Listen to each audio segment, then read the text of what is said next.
is up, everybody? Garrett back here, and we're gonna talk a little Severin Films unboxing from the last sale haul. If you guys did not see, I did a show with Dead Pit and Michael, a podcast. We went through our Vinegar Syndrome haul, and I was the only one that didn't get their Severin package in. So if you guys saw that, then you know I was the only one that didn't get in. But guess what? I got it in today. So I figured I might as well just unbox this with you guys and kind of talk about what I got. Because honestly, like, I don't remember what I bought on that sale. I literally have no recollection of what's in here at all. So figured it might be kind of cool to chit chat with you guys about it. Talk to you guys if you guys have any questions for me. We'll do a little Q&A, ask anything type thing. I know Uncle Bill at Dead Pit is going live at 10, so I figured I could be the opening act for him. And then you guys can bounce on over there and get a little double header, or double feature, I should say. So before I start up, let me just see who's out in the chat over here. So we got Mel's here, My Killer Podcast. Guys, listen, I'll say this later in the stream and if there's more people in here, but do me a solid. If you guys aren't subbed to Mel at My Killer Podcast, look, I get the shirt today. The reason I wore the shirt is because she loves Severin, dude. Loves Severin. So I figured doing the unboxing, it only makes sense. And also, too, guys, I want to get her to 1,000 subs. She's like 15 away. So if we can do that in the next hour, that would be killer. So go to Mel's page right now, My Killer Podcast, and throw a sub in there. I think she needs 15 to hit 1,000. She's part of the Rad Pack. We got to help each other out here. Go sub to her right now, if you're not currently. All right, Lepke, what is up, my man? What's up, dude? Phantasmat, you got your box sitting here today too. That's sick, man. Maybe you can jump on. We can do a little double ski. Thanks, bro. Well, so I got Mel, My Killer Podcast tee. If anybody knows what this is, I will be pretty impressed. Look at this hoodie. This is an old hoodie. Tell me if anybody knows what this hoodie is. It's super old. Boom. Let me know if anybody knows what that hoodie is. Who'd I leave up? Yeah, t-shirt, Lefty. Yep. My cousin Vinny. What is up, man? Hall & Oates, what is going on? Hey, thanks. Don Morton, what's going on? What's up, everybody? All right. So, people are jumping in, which is cool. Like I said, it was kind of like a last-minute thing. I worked all day. Things have been crazy. I've been up since 3:30 this morning. And then I got home, and this was waiting for me right here. So I figured, you know what? Instead of just opening it up and looking in there, I might as well just go live and do it before Uncle Bill comes on, and you guys can go check out Dead Pit. No, it's not Legend of the Last Dragon. So yeah, let's jump in. I'm gonna see what's going on in this package. Let's see.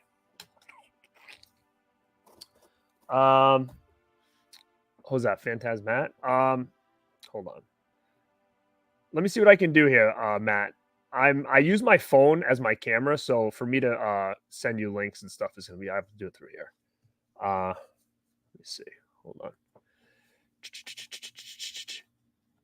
Let me see if I can do this.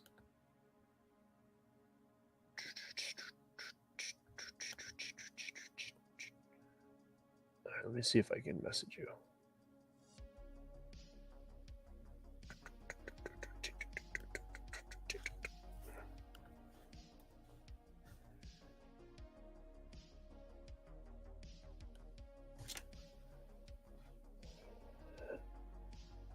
All right, dude, I think I messaged you on Facebook. Let me know if you got it.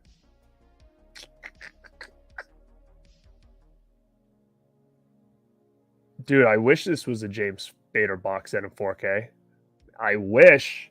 All right, hold up. Let me just at least slice this thing open. And guys, feel free to jump in and ask me questions or anything if you have. Oh man, like, who's that? Movie Monkey John, Movie Junkie, Movie Monkey, Movie Junkie John. Yeah, you know, so I don't remember what I got here. I really don't. But Arrow is like my favorite, so I get a lot of their stuff, almost everything.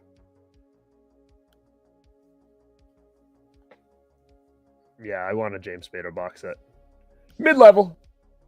It's Kenny boy. Me and Kenny and Christian are gonna do a show tomorrow night, guys. So be ready.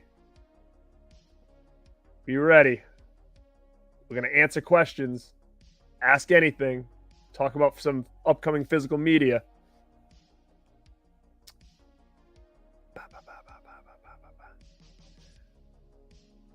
Candy levels. Popcorn is Synapse. Skinner is Severin. Actually, you know what? I think I might have Skinner in here. I think I got that one because I think it was running low on like the slip. Oh, isn't that always cool, man? When you find some old stuff, that's sick. Piz, what's up, brother? Hey, man, did you get a Severin sale package today? If you did, you want to hop on and open it with me? I think I might have Matt coming in, too. What's up, Brandon? Guys, go check out Tabata Vision. Guy puts out quality shit over there.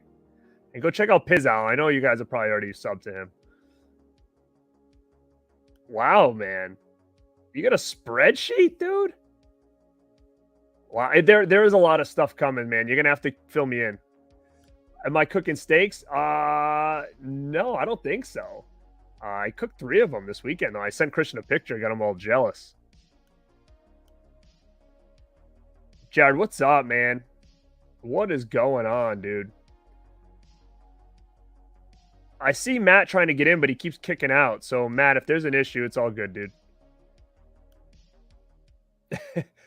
Listen, I'm sure we're going to get it. But, man, you know, we'll talk about that on tomorrow's show with Ken and Christian is like, personally, like the 4K upgrade game right now, it's like, I don't know what I'm going to do with this stuff, man. Like, I got to be very picky now. Like, I'm running out of space. Like, unless I'm getting something totally different than what I have, I'm not going to probably even bite on upgrades. You know, like I saw her post today. Like, I am going to get the new Evil Dead because it's got the uncut version in there. I'm going to get that because I want it. I don't have that version. I have plenty of other cool, like, Blu-rays of the Evil Dead 2013. But, like, there's other ones. Like, I'm on the fence about if I Know What You Did Last Summer. Like, I only have a DVD box set, so an upgrade for that to 4K was kind of like makes sense. But I'm just afraid to buy it and then a box set come out and me be like, I should have got the box set, you know? So I might hold on that one. Charlie, what's up? What's up? Look at that. Yeah, man. Like, I actually watched the Pizzes today too. I found out he was kind of a little jerk as a you know, high schooler student and stuff. Picking on his teachers, kind of like in Hell High, yeah. But man, I agree. I agree with his review as well. Like, I liked it, and it was really, like, to me, like one of the first times I'd ever seen it because the quality of the version I had was terrible that I kind of shut it off after, like, I think I didn't even make it past the little girl part at the beginning. Like, I was like, I'm all set with this. And then, you know, I saw the quality on the Hell High on the Arrow, so I was like, I'm gonna try this one more time, and I loved it, man. I loved it a lot. It's not often that you find something that you really haven't heard of before that you're kind of like, oh wow, this is a hidden gem. That's how I felt about Hell High, and I know Piz said he was a fan of it, you know, a long time ago and stuff. So that's I think it's a great addition. I think it's right. Honestly, like, I think that if they would have gave it the limited a treatment like they gave Eric's Revenge, I think I would have liked it even more just because it is an underrated gem that I feel like doing like a cool set for would have been killer. But I'm happy with it for sure. What's up, Justin? Hey guys, we have, all right, so listen. We have over 30 people in here right now. Do me a favor, and I know I already said this when I first get on here. See My Killer Podcast? You know Mel's part of the Rad Pack over there? She's like 15 subs away from 1,000. So if anybody in here is not subbed to her, go to her page and sub. Let's see if we can get her to 1,000 tonight. That'd be sick.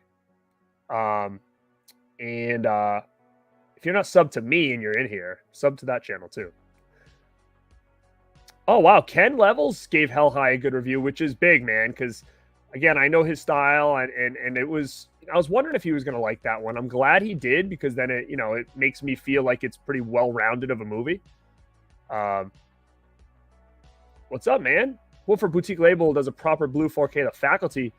Yeah, man, I like The Faculty a lot. I probably would get that in 4K. Just because I do have it on Blu-ray, but like you said, it's a very like bare bones. I don't remember who did it. I think it was like I forget, but it was like, yeah, it's very bare bones. Oh, Lepke, you're the man. Yeah, I always forget to say that. Roundhouse kick that like button, guys. Helps the channel out. I agree with you, Movie Junkie John. As much as I love 4K, they do.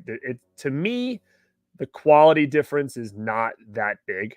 Oh, we're going to do it, Mel. Let's do it. Rad Pack, let's do it. And, yeah, speaking of Rad Pack, sub to Movie Watch Daily. Look at this guy just plugging away in my thing. I love it.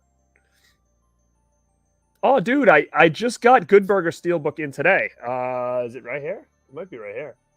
I think it's over there. I just got it. You're right. Echo Bridge is who did it. I know, I'm so late to the party. Speaking of that, Phantaz Matt's in the waiting room over here. I'm gonna let him in, okay? What's up, broski? What's up, dude? How's it going? Good, man. How are you? I'm not too bad. Yeah, it's kind of. I think me and you were the last people to get our Severin orders. Isn't that crazy? It's like I feel like in some aspects I get things early, and then other aspects I don't. So. Yeah, I think that was the reason why they sent that gift card last year, wasn't it? Because it took like so extra long. No, you know what? I think the gift card was because of bad gateway, I think. And then that's right. To be honest, I didn't know where mine was. Like I was freaking out because I'm like, holy shit, I can actually use it, and I couldn't find that gift card at all. I don't know what I did with it. So then I actually emailed them, and I'm like, listen, I hate to say this. I'm like, I don't know what I did with that gift card. I said, you can look at my account. I haven't used it. And they sent me a code. They sent me another one. I didn't get to use it on this sale, but I have it now for future things, which is kind of nice. Yeah, definitely use it. All right, guys, go check out Huck's Pop Culture Movie Cafe. Good guy. Wet Movie One in the house. What's up, brother? Is there a lot of people live right now? I looked really quick and I didn't see anybody, so I was like, you know what? I'm gonna go on before Uncle Bill goes on. So yeah, hold on, we got and Brian Trash is in here. What's up? All right, do you have your box right there? We'll start diving into this a little bit.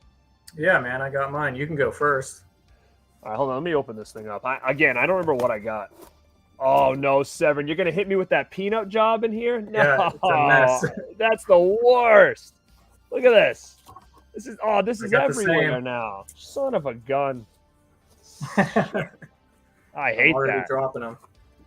All right, so what we'll do is we'll go. I'll go. You go. I don't know how many I have in here, man. Yeah, dude. I think I have like 4 or 5. All right, so let me. Oh, look at this, dude. Look at that. Hell yeah, dude. Absolutely, right. This is Matt, yeah. Phantaz Matt over here. Look at that. He's got some good posters, man. Look at that Terminator Matt Tobin poster over there. The What's the Ex other one? Machina. The Ex Machina is one of my top favorites, dude. So sick. See, me and this guy have to do another stream where we talk posters because we're big, art print guys, and I feel like they're kind of few and far between that are doing these kind of that are on YouTube, at least that I know of. I know a couple, but yeah, there's a lot that I have. I mean, I don't have like a whole ton of them, but I have a lot that I need to get up on the wall still. They're kind of in storage in the other room, but I can still show them off. Yeah, that's the toughest thing. Like I'm looking right now, and I have like in front of me, I think I have like 1, 2, 3, 4, 5, 6, 7, like 8. And it's just one of those things where I like to swap them, but I hate to swap them at the same time. It's a pain in the butt. Yeah, I got some still in the tube, and I should really just take them out and like have them flatten out for a couple of weeks, because you know how much of a pain it is when you get those in the mail. They do not flatten out. Do you have a folder, like a binder, a file? I don't have a folder or anything. I have those big cardboard sheets that have plastic around them, so you can just kind of slide them in. They're cheap. They're like $4 at this store that I go to. Like no, $4 or $8, but a folder would be really nice, to be honest. I have I don't even know what the heck I do. Oh, it's over there. It's like a big binder, and it's like something you would have if you were like, an artist or whatever, right? So it works great, but the problem is it's so full to the bone that I can barely zip it, and now I'm afraid to hang it. It was hung in another room, like on the wall, and I could take it down, and it was easy for space. But after talking to Sean Clark, he's like, yeah, man, when I loaded mine up and hung it, it fell. And that's the worst thing I want to happen, is it for to fall and something bend, Yeah, you don't want to risk it. Nah, not at all. Hall and Oates, chocolate and doo-doo peanut job. So you watch Major Wrestling? I love it. All right, so let me see what I got. My first one. All right, cool. I've never seen this. I don't even know why I didn't have this. Wild Beasts. You know anything about it? I have never seen that, but I like that cover a lot. All right, you want to know the reason I bought this was I knew this was available. I knew this was out. I don't know why I never had it. I don't know. I usually like these kind of like animal attack type movies. But I was watching Red Rocket. Did you see that from A24?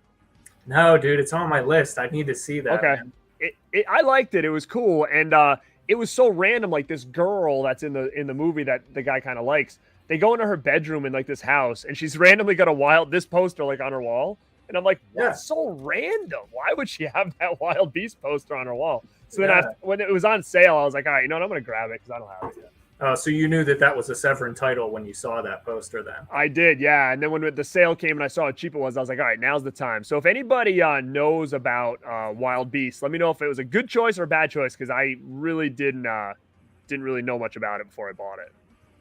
Yeah, I've never heard of it, but that poster is sick. Yeah, it's cool, man. It's really sick. Anthony's in the house. Where is he? What's up, brother? What's up, brother?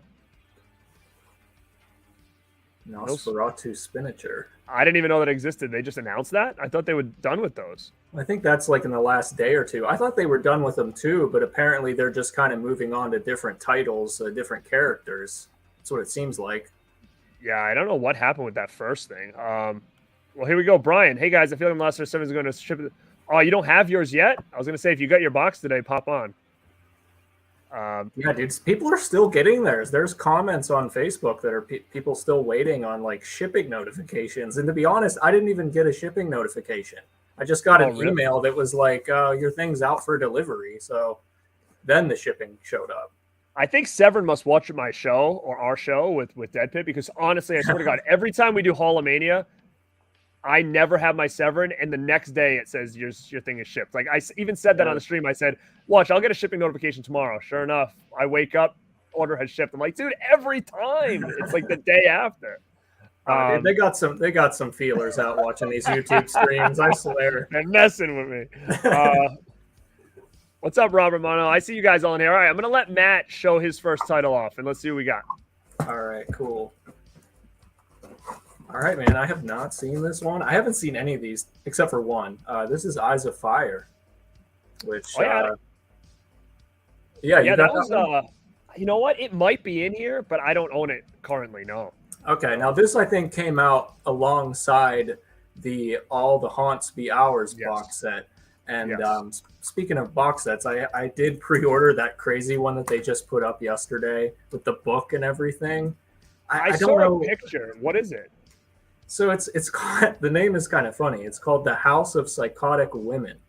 Okay, so it's like foreign films, I think 4 movies, and they're all kind of like stories of like women going crazy with different crazy wild stories behind them. One of them I heard is like absolutely bonkers crazy. Like I think it's the Other Side of Underneath or something is what it's called.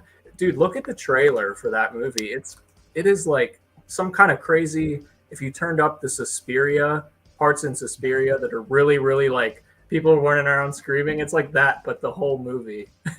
Oh, that's funny, man. I'll have to check it. I've been so busy. I saw someone post a picture of it, but I haven't like dug deep and find out what's even in it at all. So definitely. Yeah, I know. I think Wes from Dead Pit said that this was a really solid movie. So is that the one where somebody that from Kentucky like made it or something? Is that the one that they always talk about? It could be that one.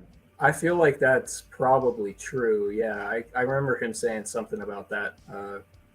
I can't even seem to find the director on here, but yeah, I'm excited to check it out. I mean, this had some really high ratings, so really okay. I mean, I might have that in here. Actually, speaking of Wes, he told me to buy this one. Day of Judgment. Day of Judgment, yeah, that one I didn't get that, but I was on the fence.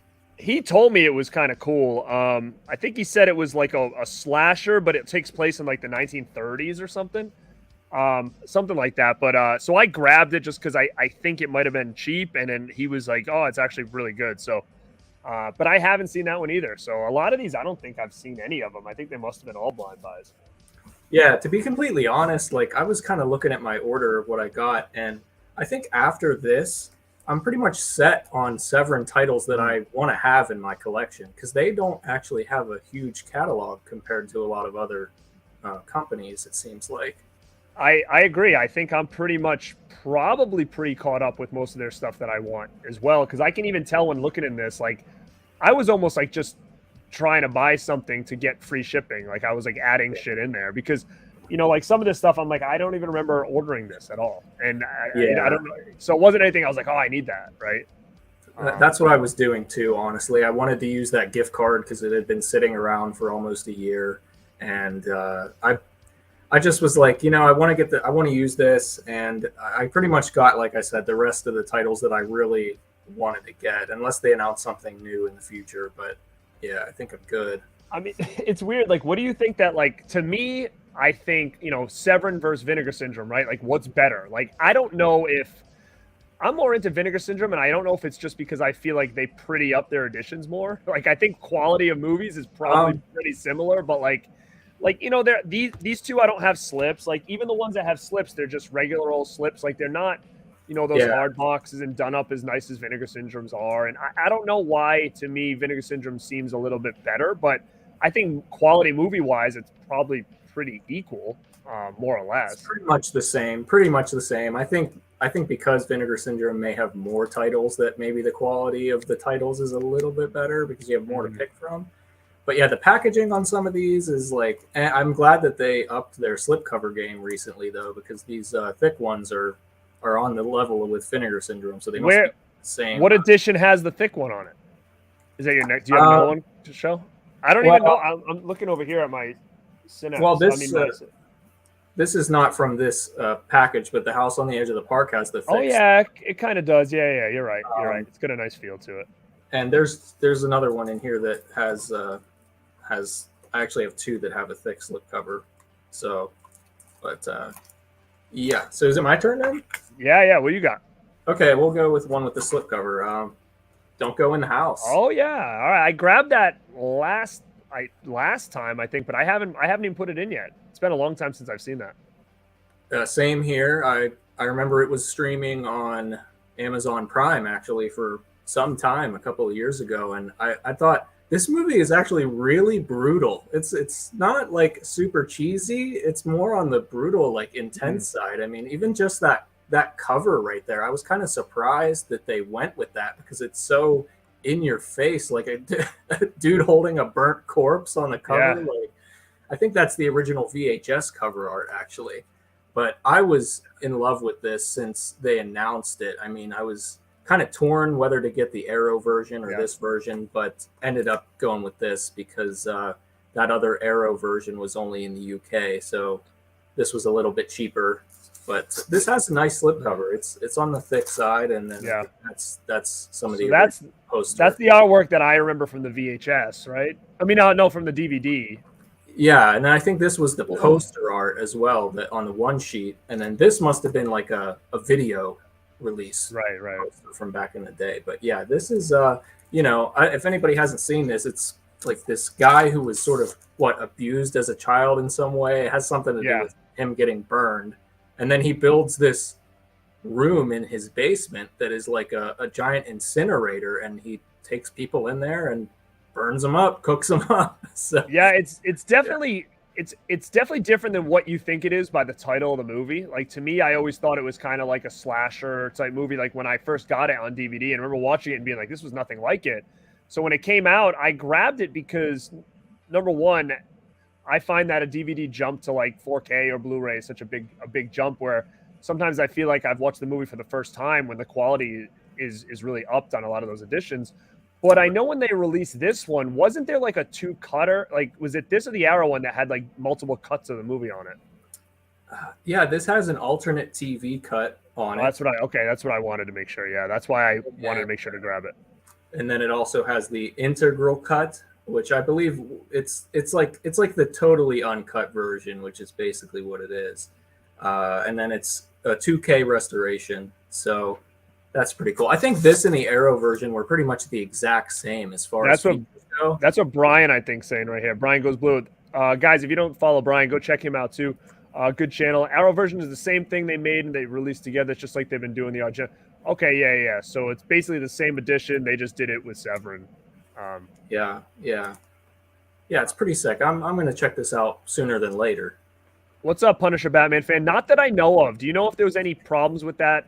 With Don't Go in the House, the same as Edge of the Park? I hadn't heard anything about that. No. I just remember the Edge of the Park issue with the black crushed black colors, which I hadn't even had a chance to watch that first disc.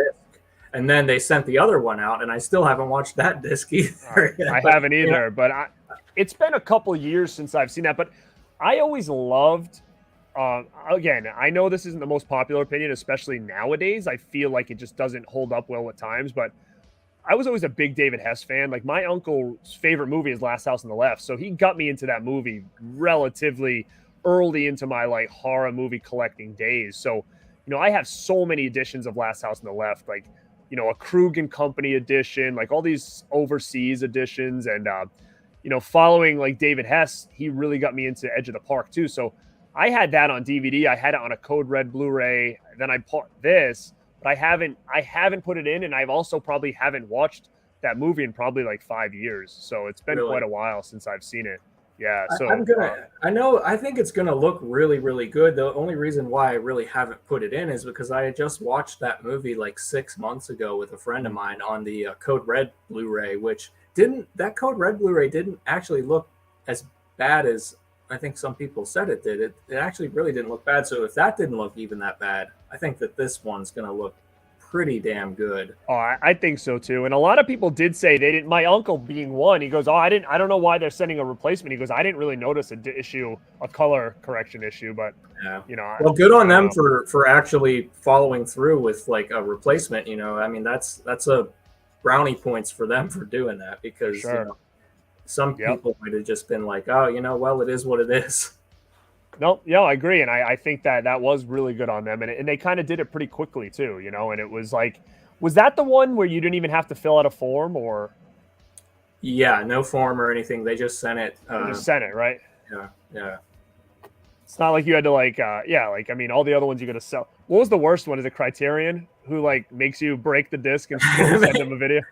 Proof of destroying the disc, and like people were making so many memes about that. Oh, it was so funny. That's so random. Like, why? Who gives a shit if you have 2 discs? What does that matter? Yeah, what are you gonna do?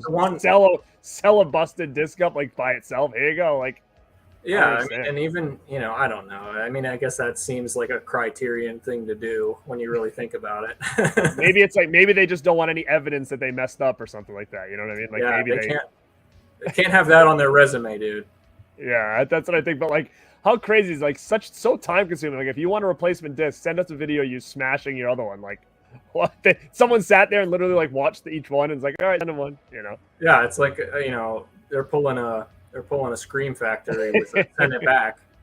Oh, here's a good one. Speaking of that, the Craft 4 came from Scream Factory with the quality jumps, and they just say it is what it is. Yes, like did you hear that really? story?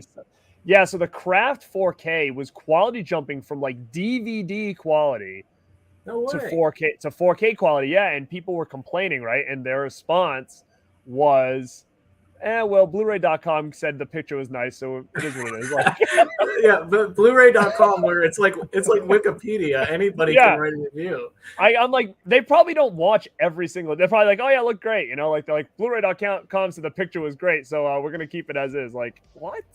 Dude, I didn't get the Craft, thank God. So that was just either. Because I have the blue. I mean, how much better is it going to be than the Blu-ray that I just got from Scream Factory a couple of years ago?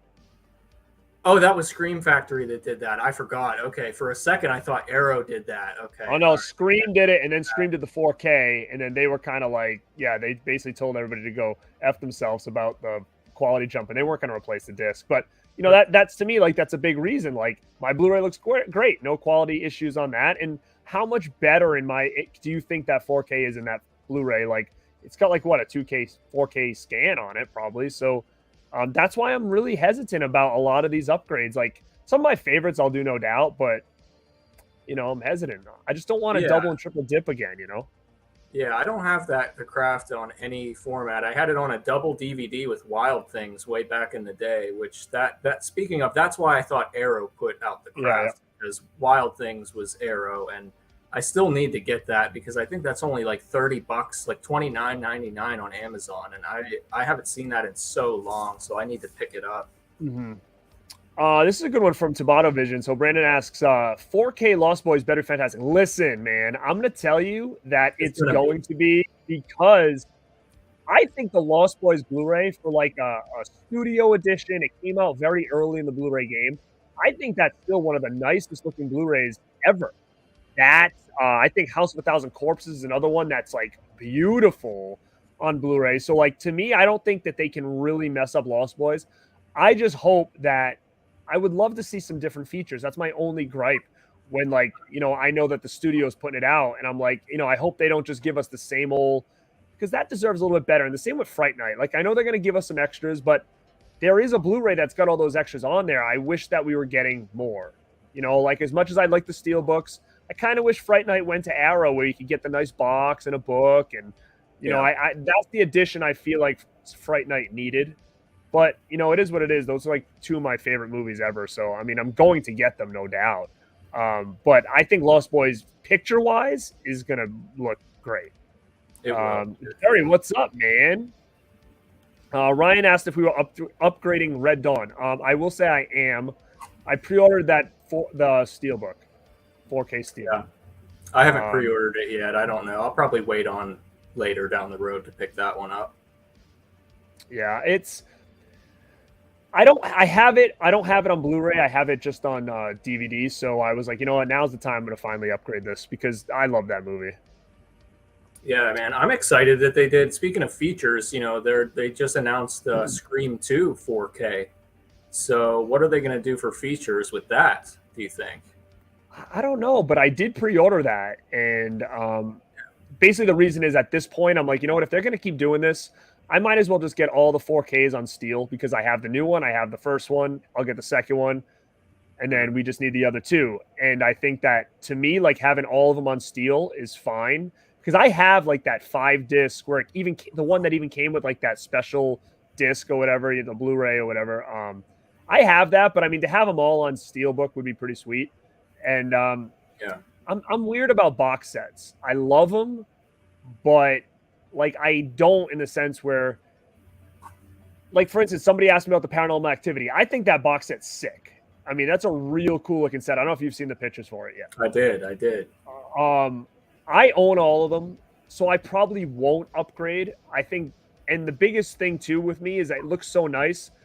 Watch, everybody's gonna buy it, and in 2 years they're gonna have another paranormal movie.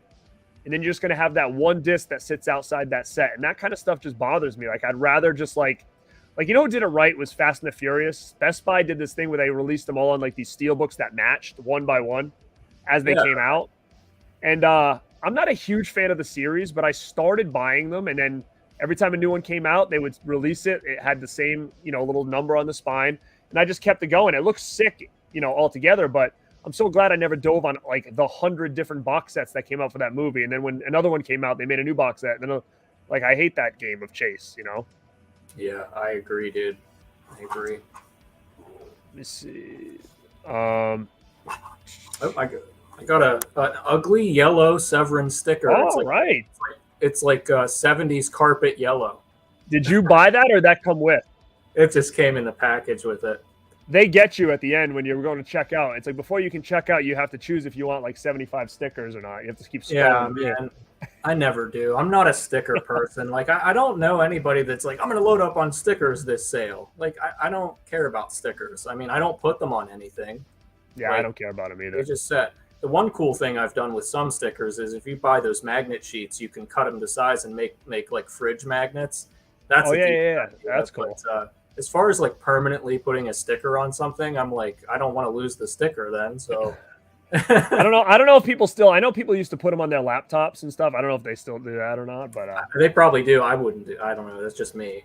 All right, let me see. Let me see what my next one is. Dude. You know what? My uncle has this, and I've never seen it, so I think I grabbed it because he always says he liked it. Devil's Reign. You got it. You know it. I don't own that Blu-ray, but I've seen that movie, and I remember seeing it as a kid on TV. And that melting scene where have you seen it?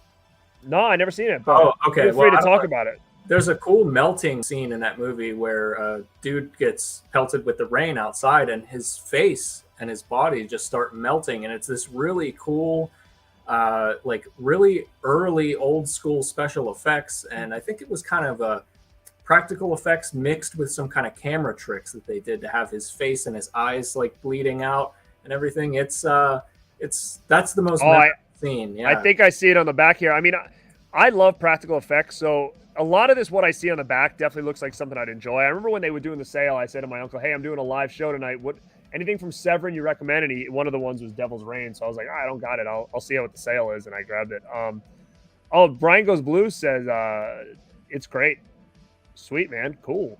Yeah, and Shatner's in there, and I don't know if that was Travolta's first movie. Oh, way. That was his first time on screen, I believe. Dude, that's sweet. Yeah, that's a weird movie, dude. It's very culty and it's 70s. It's probably the first one I'm going to check out now. I'll probably watch it tonight. What do you got any more? Yeah, dude, I got two more. We got. All right, everybody, most people, I don't know how many people are fans of Giallos, but I'm a huge fan of Giallo movies. And so this was one that I hadn't had yet. It's Sergio Martino, The Strange Vice of Miss Ward. Yeah, I've never seen it. So it's kind of odd. No slipcover on this, but it does have a sticker. It's limited to 3,000 units with a bonus soundtrack CD. So it's kind of a weird, like, why didn't they do a slipcover for it? But yeah, this is pretty cool. It's got a couple interviews on it. I don't know I don't know how they clean this up, or if it's just like a 1080p. Doesn't look like there's any crazy restoration on it, but yeah, this says Edwin Fenech, I think is her name. Is that lady's name? She's in a lot of. I said this on another stream. That's a genre of horror that I haven't. Besides like your average like Argento stuff. Like there's still some Argentos that I've owned for years. Like what'd I get? Cat. The hell was it? Cat of Nine Tails. Yeah, like I was like, I'm not gonna buy that Blu-ray. I have the DVD, it's fine. And then I went to look at my DVD and it's like still sealed. I'm like, well, I guess I've never watched this one. So I ended up getting it, and so I'm gonna try to dive deeper into a lot of those ones I haven't seen. And then obviously like Fulci, I've seen more or less most of his, but anything really deeper than that, I probably haven't. Like I've never even heard of that movie that you just showed. Well, yeah, I had heard of it, but you got to think like, dude, there's so many Giallo movies. There are so many. Like there were way more than I ever thought that there were, because some kind of toe the line between, is it a Giallo or is it like a crime procedural, police procedural type thing? Because a lot of those movies blend like slasher with like police procedural and like and then violence and stuff. But those Arrow 4Ks for those Argentos, they are top notch. The picture quality on them it's insane, dude. It's so good. I'll mark out for those. Those are awesome looking 4Ks. Yeah, and that's what I'm gonna do. I'm gonna try to get all those big box ones and just kind of just run through them again. The ones I haven't seen, like I mean, obviously I've seen Phenomena a bunch of times and Suspiria, of course. Look at this, dude. What a nice person. Dude, if you want to if you're looking to get into some giallos that you like, ones that you might not have heard of, check out those Giallo Essentials sets from Arrow. If you can get the first two that came out, they should be. I mean, if you wait for like a deep discount sale or something, I got both of those for like $45 each. There's 3 movies in each of them, individual cases. It's got a slipcover over the box. And those are some ones maybe that you haven't seen. They just released the black box version, which is like their volume 3 of the Giallo Essentials. So if you can get a deal on the first 2, it's like Torso is in there, and some other like really solid movies. Torso I have. I do have that. Did Blue Underground do that one? Did Torso? I don't know. Oh no, I don't think so. I might have it on DVD. I'm thinking of maybe I am thinking of Torso. I don't remember now. Yeah, I know Arrow did it. They did. It's not a yellow case. I don't know. I might be thinking. Oh no, was that like Shameless or whatever? Is that the yellow cases? No, I'll have to check it out. I know exactly where it is in my library, but I don't know what it is. Like you probably goes, oh, dude, sweet. Thanks, man. Check that out for me.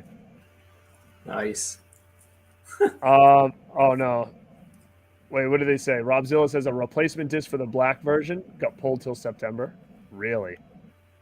Wow. So maybe they just pushed it back. I didn't even know that it was actually out yet. I thought that it was still kind of. Maybe they just pushed it back. I don't know. I thought I saw that a couple people had gotten it. Oh, maybe then, yeah, maybe there is a replacement. I mean, the 2 that I have, there were no issues with them, and the box art is really, really nice on both of them. Yeah, I mean, I'll look into it for sure. I actually, yeah, I saw someone posted they got it. Maybe it was Wes. All right, so if Uncle Bill's still in here, he told me not to buy this, and I bought it anyway. So he told me not to buy this, and then he did his unboxing, and then he bought it, and I said, dude, I thought you told me not to buy it. And I guess I bought it anyways. Devil's Honey. I don't know. I don't remember why I bought it. He told me not to buy it. Then maybe somebody said there was like some scene with like a saxophone, and I was like, oh, I got to get it. Oh, dude, I have no idea. You don't know anything about this, huh? No. That name's. I think I've heard some shit talking on the name of that, that movie before, but I've never Lucio Fulci. Oh shit. Yeah. Okay. So that might be worth checking out on Tubi or something like that if it's on there. For sure. But hey, I gotta do something really quick. Ready? Gus is in the house. Gus, I owe you a Corey dance. So. All right. So I just want to make sure he's still in the house because I owe him one. Where's Gus? You still in here, brother? Oh, so there's a sax scene, Rob Zilla says. But Gus, let me know you're still in the house right now. I'm going to get you that Corey dance for you. I owe him. He should be in here. He just commented like at 9:23, so it looks like. All right, let's see if he jumps in. I'll stop. So that was Devil's Honey, Lucio Fulci. Somebody says the sax scene is sleazy sexy, so I'll check it out. All right, Doug is here. Gus is here. Yes. All right, brother. Here we go.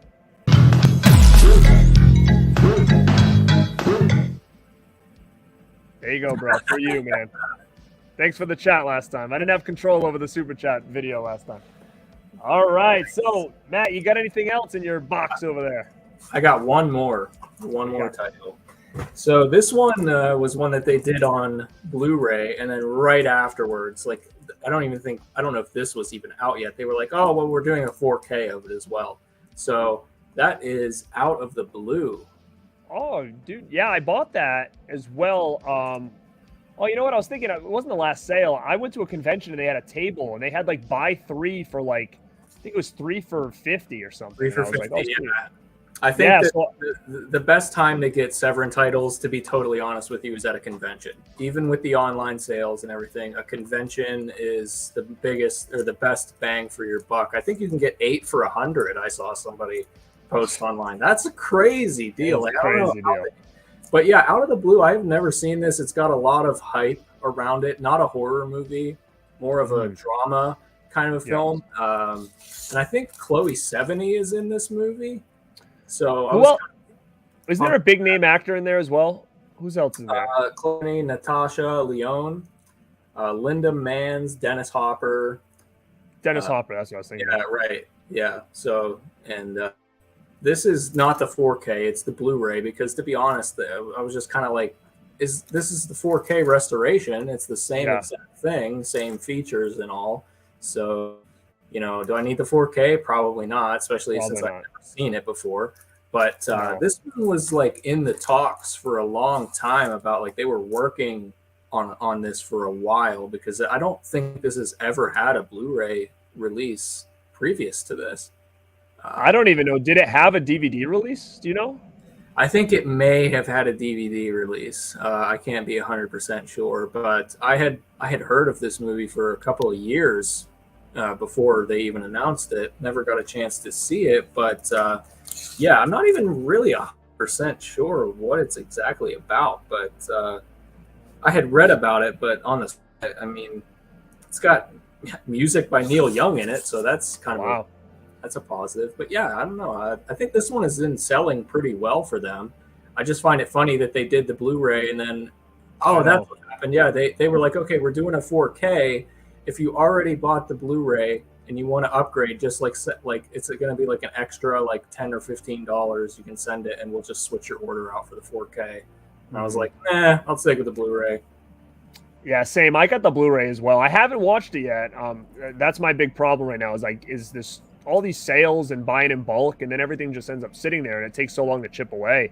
So I have that as well. I got it at the convention, but I haven't put it in to tell you if it's good or not. Right. So I think Dennis Hopper actually directed this too. Is that what it says on there? You said, I know it's been getting a lot of hype. Yeah, I mean, it's got that "Hey Hey My My" Out of the Blue song by Neil Young in it, but yeah, it says a Dennis Hopper film. So I guess he's in it. He stars in it, and he's the director. So that's what it says on the back. Yeah, Brian, I agree. So Brian, have you seen Out of the Blue? Actually, that's what you could be. You're Out of the Blue, bro. Dude, you're right.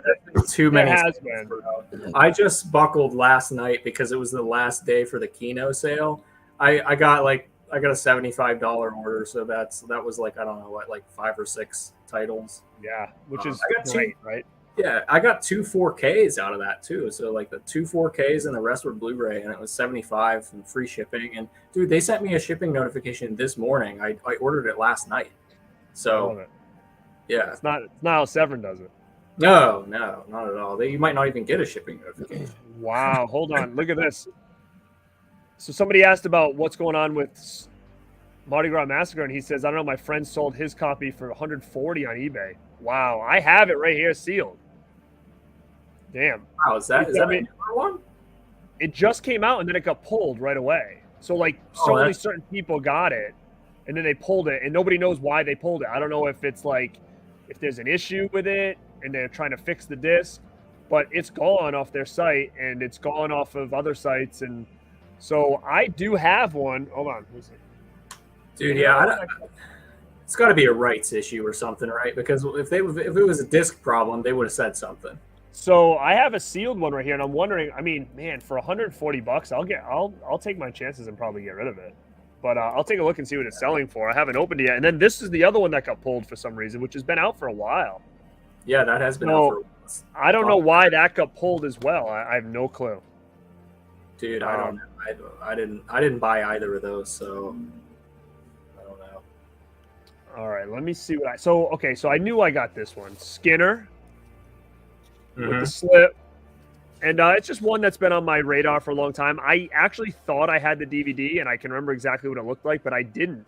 I didn't have it at all. Ted Raimi. So I'm assuming this is like some kind of slasher.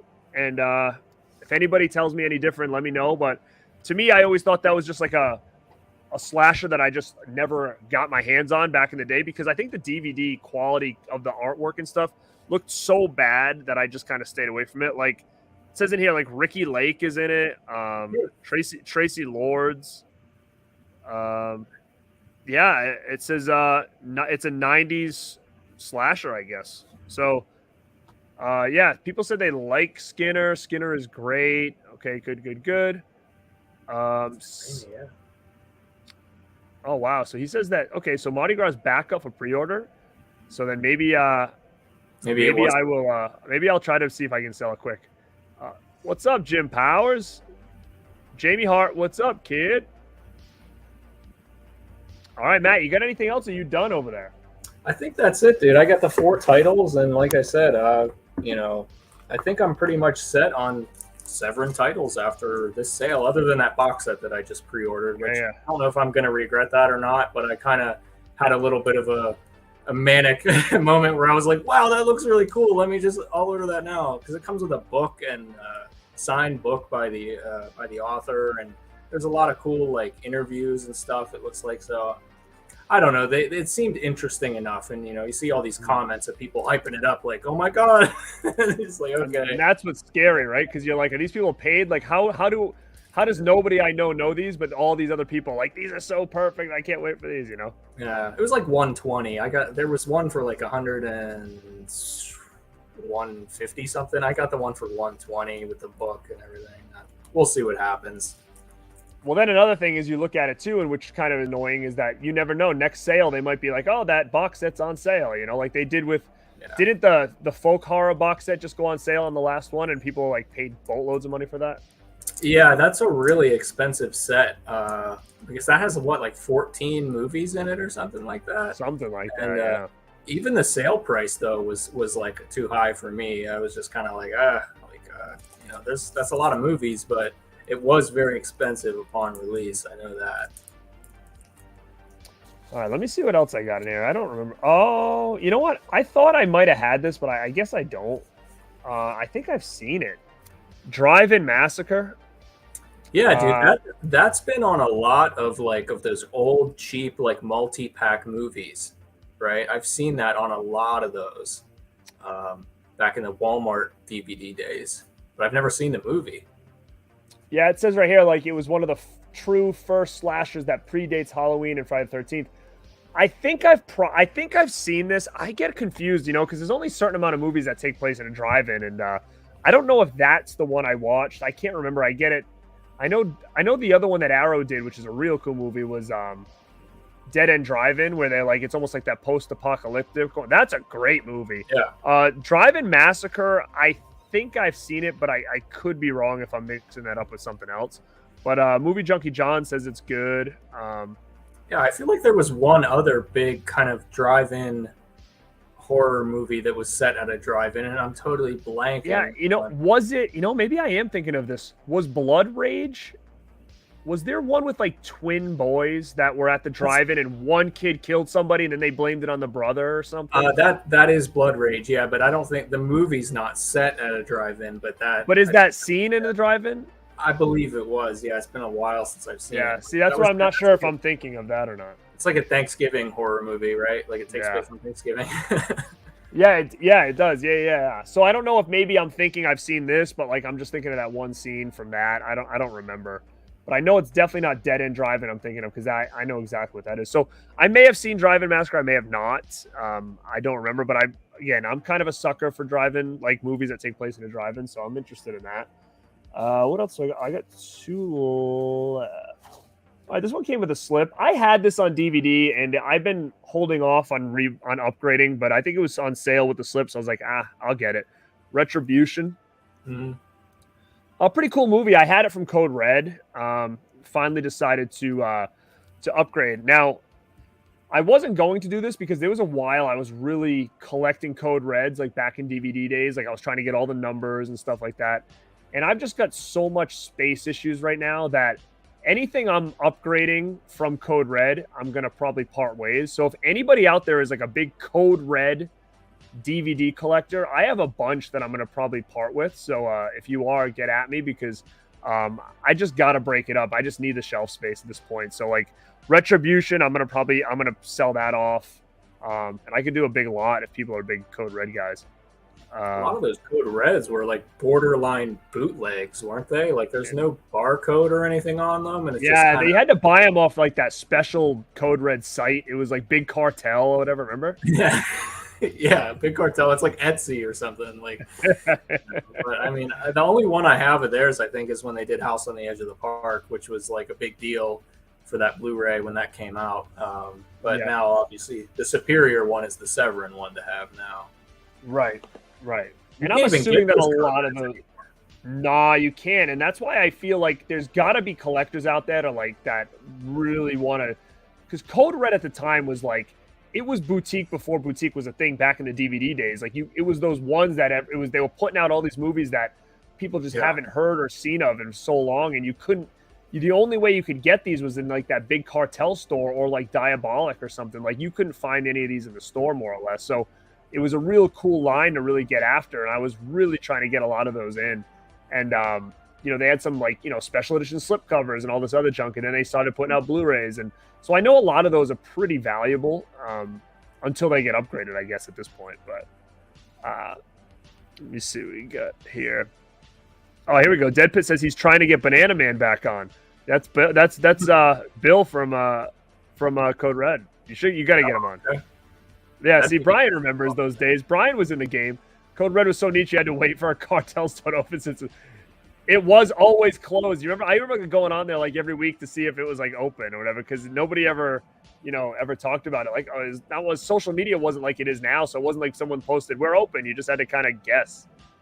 That reminds me of just those like secret drops that Mondo would do. I don't think they do that anymore, but I hate that, dude. It was just like, hey, check your computer all day long and just see what time we put it up. Who knows? It's like, God, I hate that crap. Yeah, Mondo's tough. Is it still tough? I haven't done too much of that lately, but man, some of that stuff back in the day, I used to like sweat trying to get ready for that thing, and then it's like within seconds it was sold out, and I remember being like, why do I waste my time? Like it was bad for a while. Some of them are still like that. It depends on what it is and how limited it is, but some of these Peanuts prints that they've been doing, the Charlie Brown Peanuts, I don't know if you've seen, they've been doing those in the last couple of years, and they're like prints of like sections of the original comic. So it's the original comic strip art, and I have two of them, but the ones that like those were gone. That's like in like 30 seconds they're gone, and then immediately they're on eBay for like $200.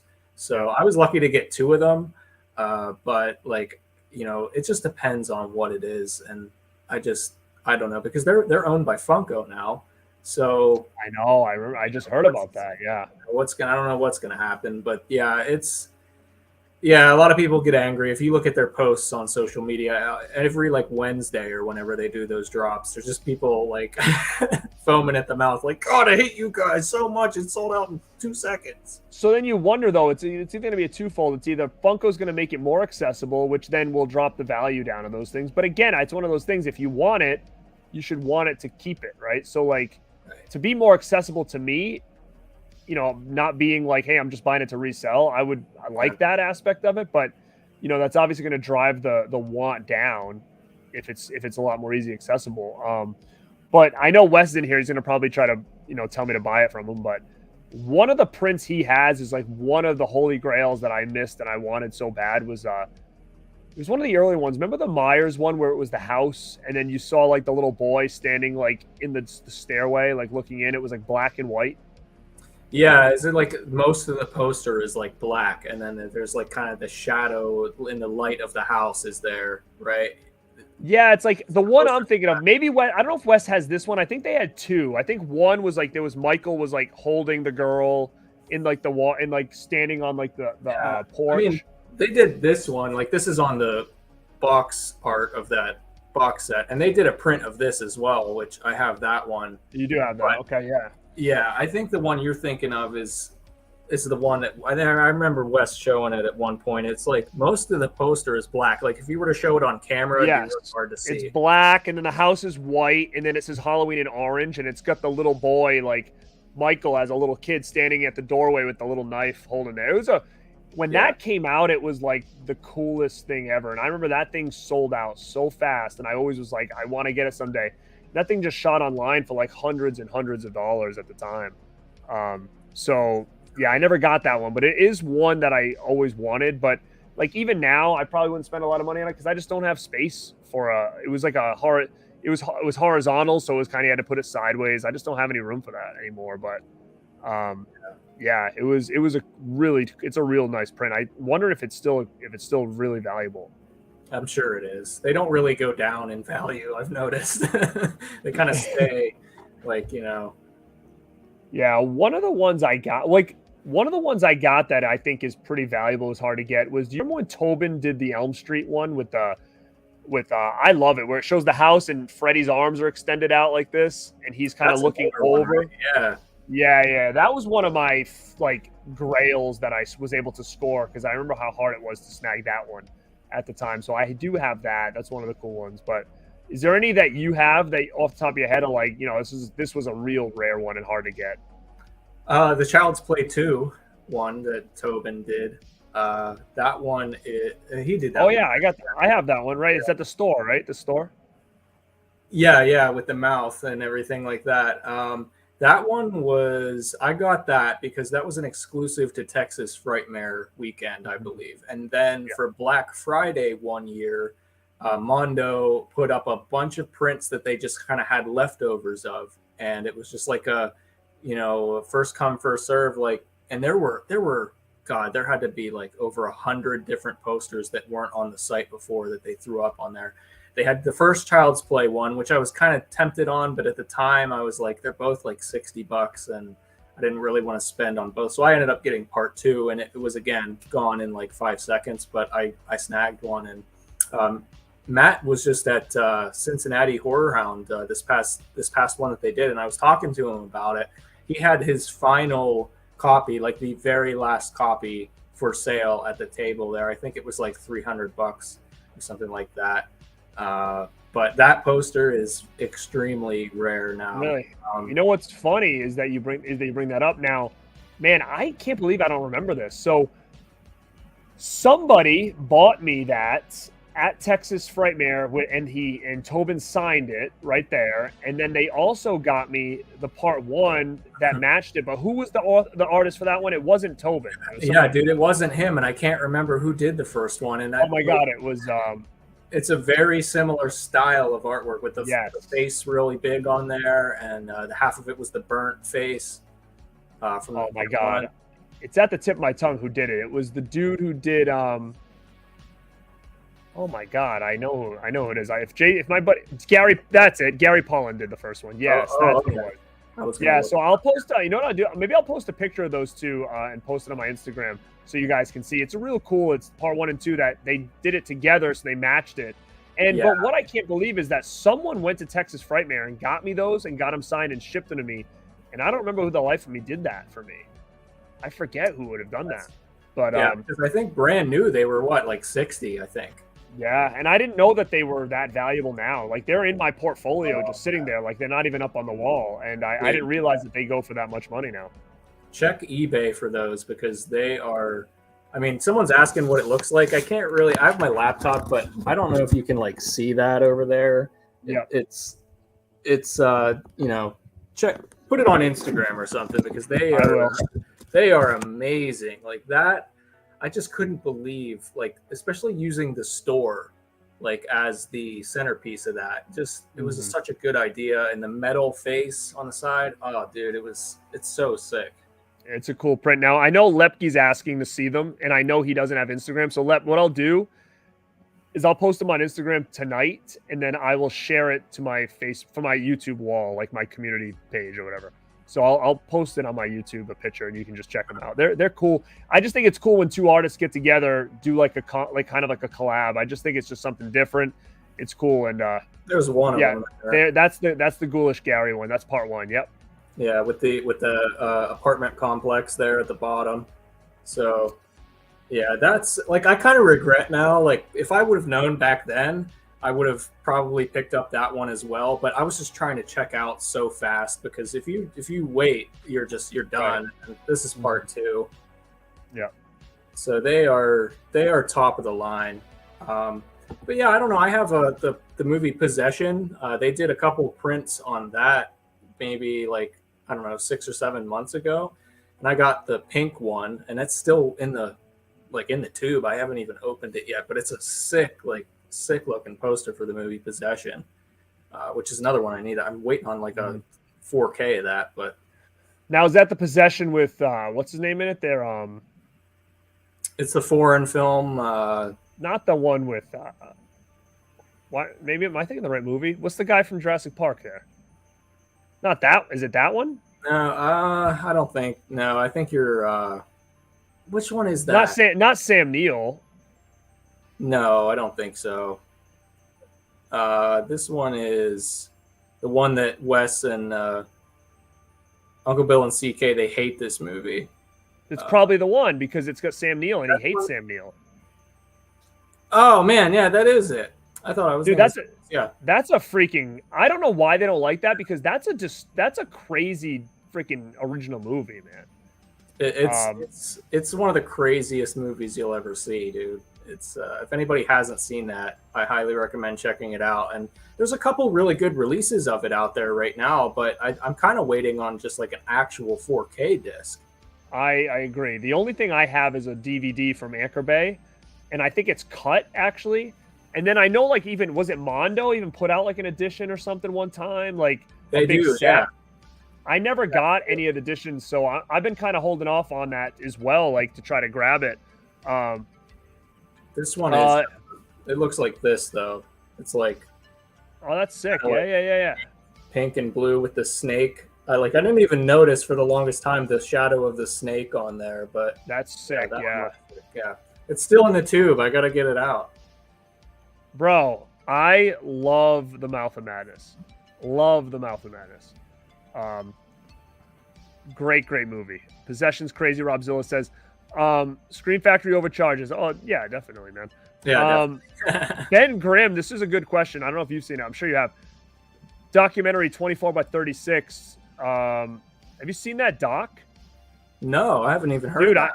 You got to get it. I have a Blu-ray of it. It's really cool. It's all about just movie poster collecting, and it's probably on Amazon, I think. Now that I think of it, I have heard of that, but I definitely have never seen it. Cable, no, they weren't. I know which ones you're talking about. Oh, well, so Edmonston did the ones where you just see the houses. I know we did like a house one. You know which ones on Edmonston I want is that damn one where he's coming through the friggin' closet. You know that Myers one? Dude, I have the Jamie Lee Curtis version, so there's he did two. I have that one, but I don't have that original Myers breaking through the closet, like to go with that Jamie Lee Curtis one. Like I would love to get my hands on that, but that's a hard one to get. That's and then one of the best ones they ever did for sure. Did you see that company that did the mock-up of that with Ghostface? It's friggin' sick. No, I didn't see that at all. So I think the name of the artist, I think it's called Strange Kids Club or something. I don't know, but like they did basically that same exact image of him coming through, but it's Ghostface coming through, and it's pretty badass. But it's so hard to find. It's so hard to get your hands on. That's a bummer. Yeah, that would be awesome. I gotta have to look that one up and check it out. Also, he says you can watch that documentary on YouTube. That's sick. Yeah, it's a good one, man. Okay. But you know what? I have one more in here. I'll just throw out really quick. This was one that I've wanted for so long because I didn't know anything about it. It could suck for all I know. Skin Deep. Yeah. And I don't know. And I guess I must have missed the slip cover, but it doesn't come with one, I guess. So if anybody knows if Skin Deep is any good, I finally grabbed that. It was so expensive for the longest time, so I never got it. And you know what? They didn't. Oh, wait, no. Oh, purple sticker, man. Sick. Oh, you got purple, dude. I got the vomit, piss, yellow, whatever you want to call it. Look at that. I'll take the purple. I'll take the purple one all day. That's cool. So yeah, so Gus says the Jallo Essentials sets are great. They really are, dude. Like, I don't know. I can grab one if you want. It's right over here on the shelf. They are. Yeah, that's fine. They're sick. I mean, if you like Jallos, they're worth it. Do they really? It's probably a reprint, but honestly, if it's a 24/4x36 reprint, I'd buy it because there's no way I'm going to get an original at this point. Yeah, Oh, so good. That's good to know. Oh, yeah. They both have these slips that go like this, and then it like has more artwork. This one has torso, for your killer, and what have they done to your daughters? And they come. I like that they come in the individual cases too, right? Yeah, that is cool, man. And then the second one that I have is this one, and this is pretty cool. I like this artwork a lot. That's sick. And this one has like some older Giallo movies, like The Possessed, The Fifth Chord, and The Pajama Girl Case. I think I watched The Possessed, and it's completely in black and white, which isn't really too common for a lot of Giallo movies, but this was like a really early one. I think this was in the 60s, I want to say. But yeah, they're the restored versions of these, and they're worth it. I mean, this one's a little bit more like these ones. I would say, like, I would watch some more Giallos and make sure you're actually like into the genre, because I wouldn't want to start off somebody watching these ones. They're a little bit more like tedious, but they're still good. If you want the more exciting stuff, like the slasher type, definitely go for the yellow box. Okay. Yeah, because Torso is a really great movie. Yeah, why do I keep thinking I have it? I don't know. I have to look, and if I do, I'll probably check it out. Yeah, I mean, this is the artwork that they did for that with the scarf, dude strangling with the scarf. Oh yeah, I remember that. I remember that when that came out, but no, I don't own that. I don't think. It's a good one. It's a Sergio Martino one. All right, I'll check that out.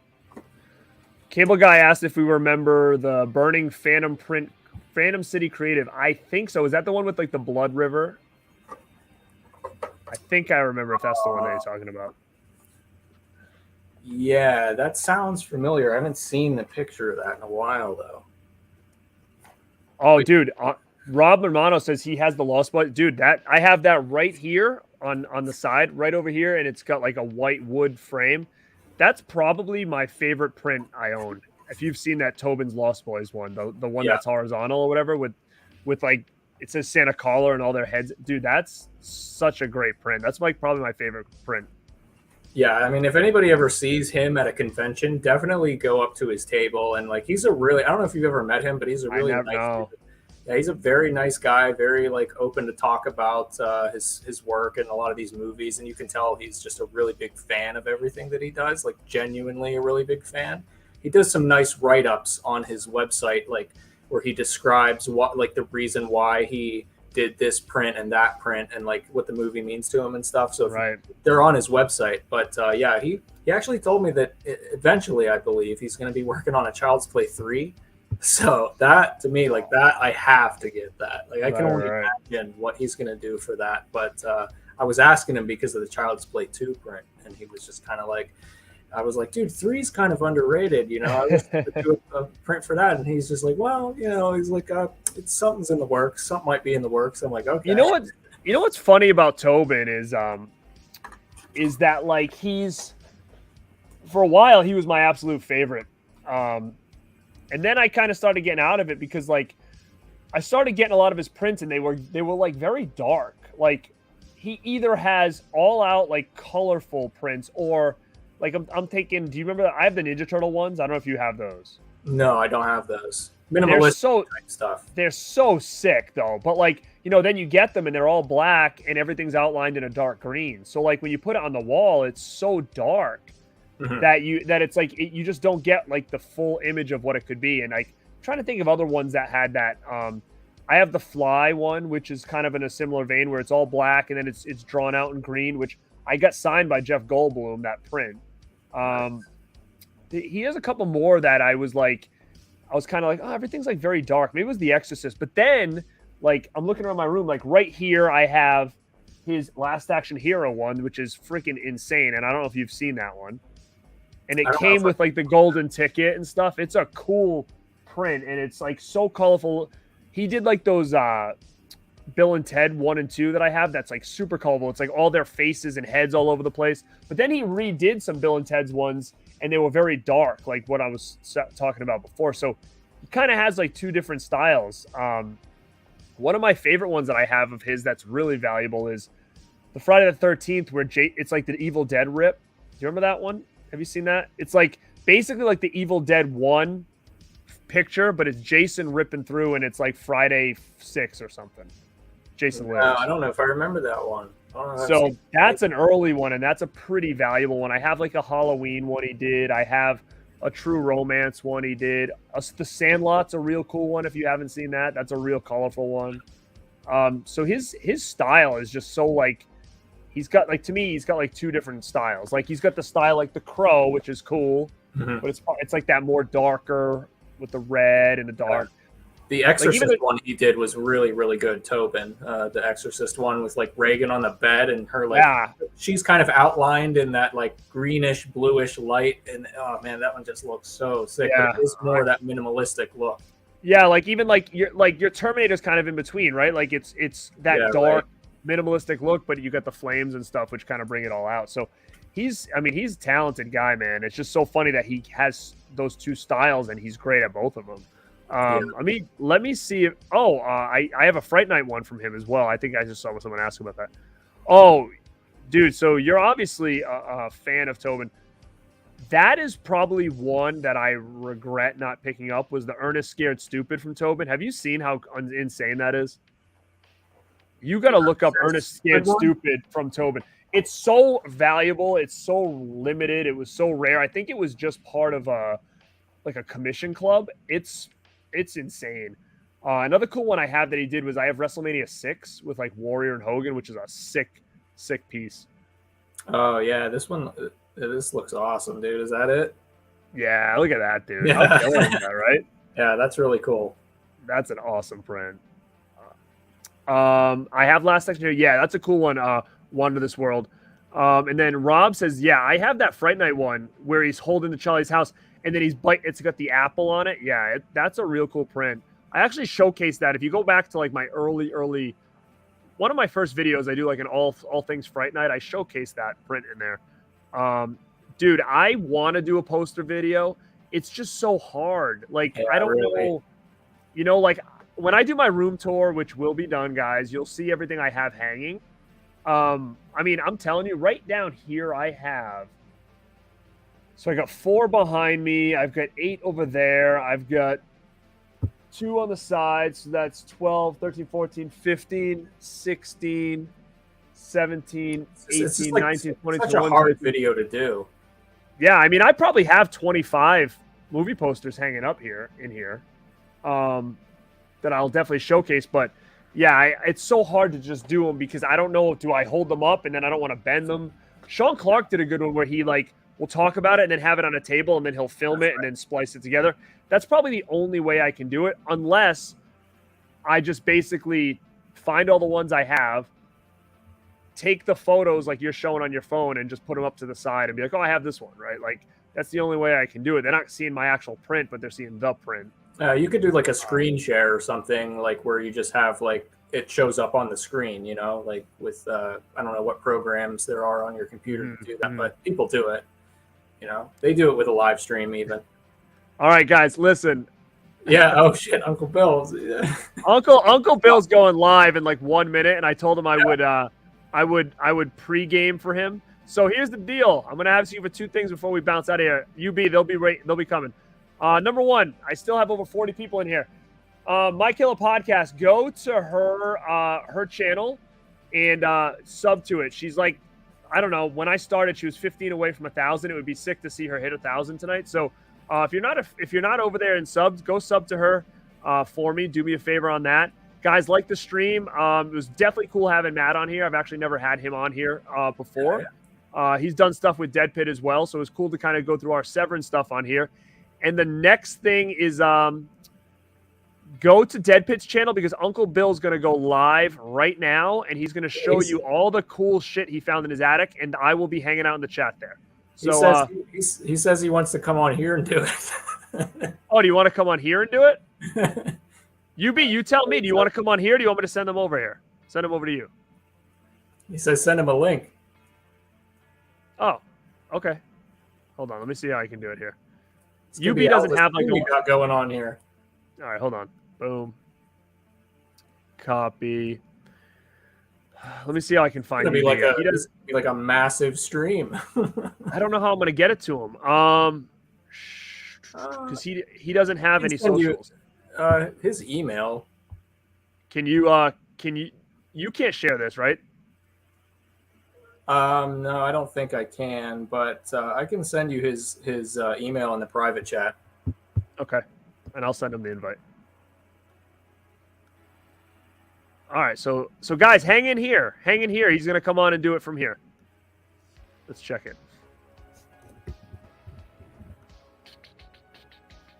All right, so hang in here. Ask some questions. I will get him set up, and then Matt, if you see anything and just you want to talk about, you can. On there. Okay, sick. Yeah, this is going to be a massive stream. We got a Severin unboxing, and then we got Uncle Bill going through his attic to find whatever junk that he hasn't touched in God knows how long. So he's going to wipe the dust off. Now, why am I not finding our oh, here it is. Okay, I got it. Boom, boom, boom, boom, boom, boom, boom. Yeah, that should be it. That's the one he sent me, at least, that I used before. So, but all right, let's see.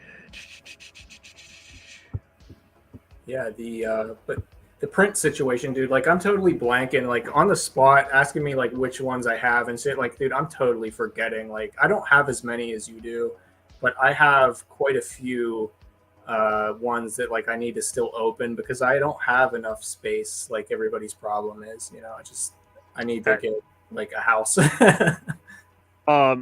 Dude, yeah, like I mean, so what do you have now? Are you in an apartment? Like where? Yeah, dude, that room looks pretty. That room looks pretty filled up right now. Yeah, I mean, like right now I have like like all my records and stuff are right here, so that's like my whole stereo setup. Yep. Like and everything, but like. Dude, like every piece of wall in here is already filled with like, because I have a couple of vintage posters, like one sheets, and just like other I'm gonna have to start hanging stuff in the kitchen next. Yeah. I mean, I can put some in my spare room, but like I like the idea of having everything in my main space here, which I just can't realistically do. So I kind of have to suck it up and just start putting stuff in the other room and. Figuring out how to make it look good.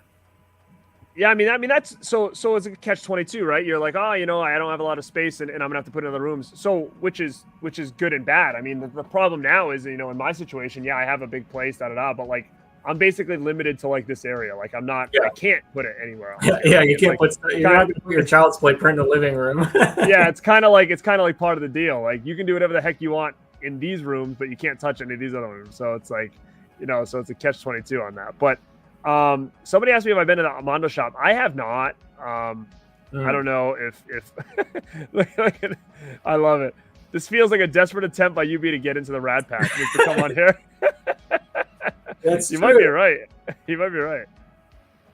Matt. So Matt, you can promote. I don't even know. Do you go active on your channel? I'm more active on Instagram. I don't really do videos. I have a couple like unboxings and that's it on my channel. I don't know if I'm going to get it. Like, I just don't, so many people are doing videos right now, like, and they have channels. It's really hard to grow a channel, but if you just search for me on Instagram, Phantasmat, I will, I post a lot about records on there and some of these releases that I get, Blu-ray, 4K, stuff like that. But I'm on YouTube as well, same name, but I don't really do a lot of videos right now, but that may change. We'll see. Yeah, man. So it's Phantasm and then ATT.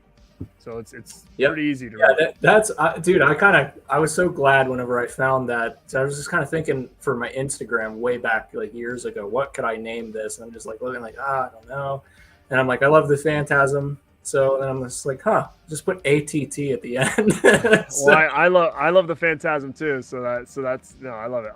Rad Pack is coming in the house right now. Hold up. Oh baby. I'm gonna put my hat on backwards too, dude. Oh boy. Ooh, Daddy. Here's the thing. It can't be exactly backwards. It's gonna be kind of cocked. It's gonna be cocked. All right, that'll work. Yeah, that'll work. Look at this. Who's rad? Yeah. Look at this. Yeah, man. I'm getting invaded by the Radsters over here. Sorry, dude. So listen, I'm gonna hand you the floor. And you can. I want to see what you found, man, because you've got so much stuff. I would love to see it. I'm gonna call you. Well, one particular thing that I found, I was like, I've been looking for this son of a bitching thing forever, and a lot of people have asked me about it, and I don't think I've ever shown it on a stream or anything like that. I don't think I've ever shown it, period. But maybe back like in the 15 years ago in one of the videos or something, but I'm not positive. It's really kind of an awkward thing to show, but I'm gonna try to get it in there. But I found just some weird. I was up there and I was like trying to clean everything out and just found some stuff that I just didn't even remember that I had. So I thought, why not make, some sort of video? What the fuck? Buddy, fuck you, Joe Bob. Go. No, I'm not wearing any pants. That's my gimmick. So wait a minute. So where's Wes? I have no idea. He's probably not going to be happy that isn't there already a stream set up for you? Yeah, I already set it up, but I was sitting there thinking, man, I don't want to fucking sit here and do this like on my own, where I'm just like showing shit and being like, look at this, and there's no feedback whatsoever to, what I'm showing. So, you know what I mean? All right, yeah. I mean, so, we got over 50 people in here, so let's go. Let's see what you got. Did you find it in your attic, in like your parents' attic, like in the storage unit, in the new addition you're building? Like where did you find this? This was in my attic. Yeah, second house. Yeah. Okay, so what do you want to do first? I've got books, VHS, DVD. Dude, do the VHS. Let's see the VHS. Like random shit. Okay, so some of these I don't think they're hugely valuable or anything like that, but it's definitely interesting. So at one time or another, I had the Ramones Around the World. Nice. VHS. This was produced by Marky Ramone, by the way, for Rhino Records. That's kind of a big deal. That, huh? The It. Oh yeah, hell yeah! But that's still sealed. Oh, that might be worth a see how much you can get for that. Yeah, I'm curious. I don't think this one's very valuable. Like this particular thing. Wasn't there like a double disc one or double tape one? Yeah. Yes. Yeah, I had that one at one time too. Yeah. So there's that. This is freaking awesome. I don't remember this at all, but apparently this is Anchor Bay's Trilogy of Terror, like hard shell, whatever. Sick, dude. Yeah, clamshell. Yeah, that's sick. Yeah. And it says, this is so killer, digitally mastered. Not remastered. Digitally mastered for like the first time, probably.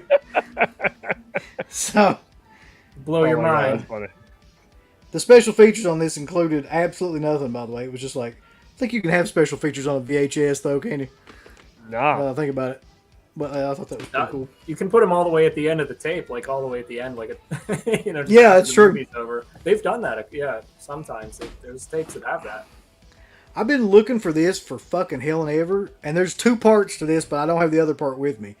So I sent off. I'm kind of afraid to know what the hell that is there. Yeah, me too. When I saw it, I was like, "This is how we used to keep like a certain type of video that we watched." But no, that's not what this is. Wes is like, "What the hell is going on in here?" It's like, listen, like it's what I'm saying, man. I was like, I'm sitting there. I'm like, am I really gonna go through all this shit like on my own and like, So I figured he's already doing the stream. I know he don't want to fucking get off the stream for my ass, so I'll just bring myself on the stream. So there we go. I said I was gonna get off of there when I looked down at the time. I was like, all right, guys, I gotta go. And then you said you wanted to come in here. I'm sure Wes is happy that he set all that up and stuff. So yeah, I'm sure he's thrilled. But what am I gonna do? So Wes, are you around? Come in. There's a story to this. So I sent off the cover to this to have it signed probably 15 years ago, and it's in one of my binders, and it's signed. But I never knew what happened to the fucking VHS tape. But this is it, and it's the Something Weird edition of Blood Feast. So I've got the slip, or whatever you want to call that, signed by Herschel Gordon Lewis in there, and I'm just going to put it on the tape now. This is the first time that I've actually found it. Gus sees the black tape and he says, well, we know what Uncle Bill does in the attic. Yeah, that particular tape, He's got like a little TV up there. it really did scare me. I was like, I don't know what's in this. Fear.com. Oh, remember that thing? Why? Why would you have Fear.com? I don't know, but I had it on VHS. This is pretty killer, but it ain't worth anything, I don't think. The Ring. There you go. Like you can actually see the ring. There it is. Look at that. Oh my Perfect. God! Look at it. Wow. But it's like translucent. Yeah. There's that. We've been talking about this one for a long time. Oh, I love Night Flyer, man. The Night Flyer VHS, which is got like the holographic kind of cover on it. The nicest edition I think that movie's ever got because it comes in a stupid snapper DVD case. That's probably like the best edition that's ever had. Yeah, I have that DVD too. Is that still worth money? I mean, it's the only way.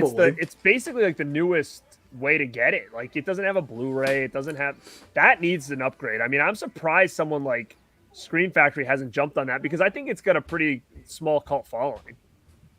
I mean, I love that movie. Yeah, and I think everybody like Miguel Ferrer is, I mean, amazing in it. So there's a lot of people that really like his performance in it. But this one I'd lost for years and years and years, and this one I fucking shit my pants when I found it. It's Blood Diner. Ooh. Oh God. That is sick, dude. Nice. That's the Vestron Blood Diner that I've been looking for this one forever. That's sick. Forever. I knew I had it. How does one come across these random things in the attic? Did you know they were up there, or did you not?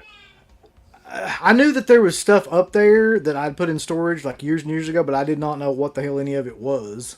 Like, I couldn't remember half of this stuff. Like, I knew, for instance, that I had Blood Diner somewhere, but I don't know where. I don't know if it was up there, if it's in the closet. I had no idea. In the storage.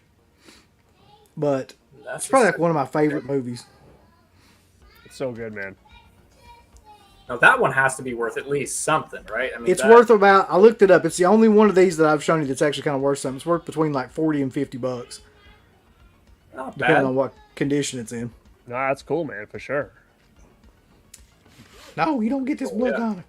This came from Infinity Video. All right, well, make sure not to leave those on the ground where the dog's gonna like start chewing them up and stuff. That'd be bad. That's true. Now, do you store those in just cardboard boxes, or do you have like totes? Totes. They're all like this shit behind me over here. I don't know. Like, that's how I store everything, is in plastic, sealable totes. Yeah, boxes are dangerous. Yeah, I don't have anything in like cardboard boxes or anything like that. No, I'm telling you, man. Look, I came over here because I knew I was rad enough to be involved in this stream and just to show this stuff off. So yeah, bro, this is gonna turn into the most random stream, and there's over 60 people in right now, so this is good stuff. So really quick, I'll say again, I don't know what it is, but guys, My Killer Podcast, Mel. When I started this chat, she was 15 subs away from 1,000. If you're not subbed to her, go sub. If you are not subbed to me and you're watching this, please sub. I appreciate it. And if you're not subbed to Dead Pit, shoot, what are you guys on Instagram? What are you on? So what is it the handle? Deadpit.com? Into the Dead Pit. Into the Dead Pit on YouTube. Instagram. That's where you're gonna find this guy down there. Go give them a holler as well and sub over there. But speaking of VHS tapes, man, I'm gonna tell you, I've had a box of all my VHS tapes that I have left because I did like a big purge in like 2008, sitting right here that I was going to do on my 500 live stream show that I never got to. And it's been sitting here ever since. And I'm like, I'll eventually go through it and show guys. So I don't know if you want, I can start picking some things up there. And if we're still showing VHS tapes, let's just do it. Yeah. I mean, that's where we're at. This thing is just going to go all night now. Let me show you just one that I picked up yesterday, dude. This is I'll be quick.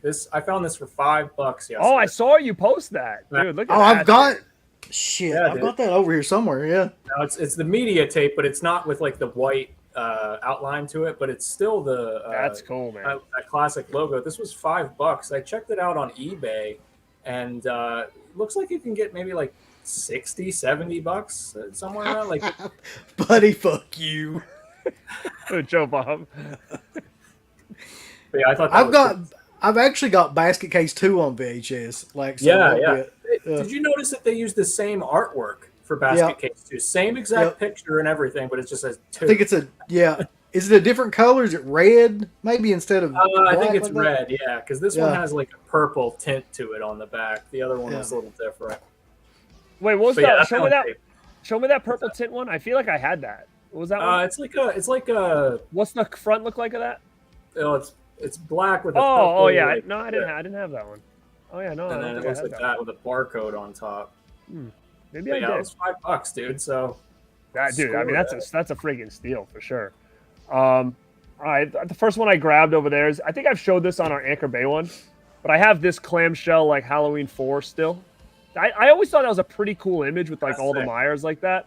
So when I sold all my VHS tapes in 2008, I kept a certain amount, either ones that were like really nostalgia to me that I grew up with, or ones that I just knew I didn't want to pass. Like I think I've got all the Fridays, all the Elm Streets, all the Halloween still. And then I just grabbed this one, which we all love Rad. We all love Rad. No, you're not Rad unless you have that. The Rad. See, oh shit. You're not Rad unless you got Rad, bro. Not Rad unless you got Rad. Oh, and it was from Blockbuster. Look at that. Oh, nice. See, we didn't ever have Blockbuster, so none of my tapes have that in it. They got like Superstar Video in it and shit. Problem is, dude, though, your Rad tape doesn't have a lenticular slipcover, though. So I know, but I do have that. I actually was one of the lucky ones that got that thing. Yeah, that's worth crazy. That's like $100 just for the slip. Man, you know what? Like, Rad is one of my like favorite movies. So when they announced that, I was all over it and I jumped on it. I don't know why that sold out as fast as it did. It still boggles my mind that was that popular, that thing is going for the money it did. Like, I still don't get it. Boys, listen, Mel's got 997 subscribers now. Oh, she's pretty sure she's going to hit 1,000 tonight. Guys, Mel's got 3 more subs to go. We got almost 70 people in here. If you're not subbed to My Killer Podcast, go do it. Let her hit 1,000 tonight. She needs 3 more.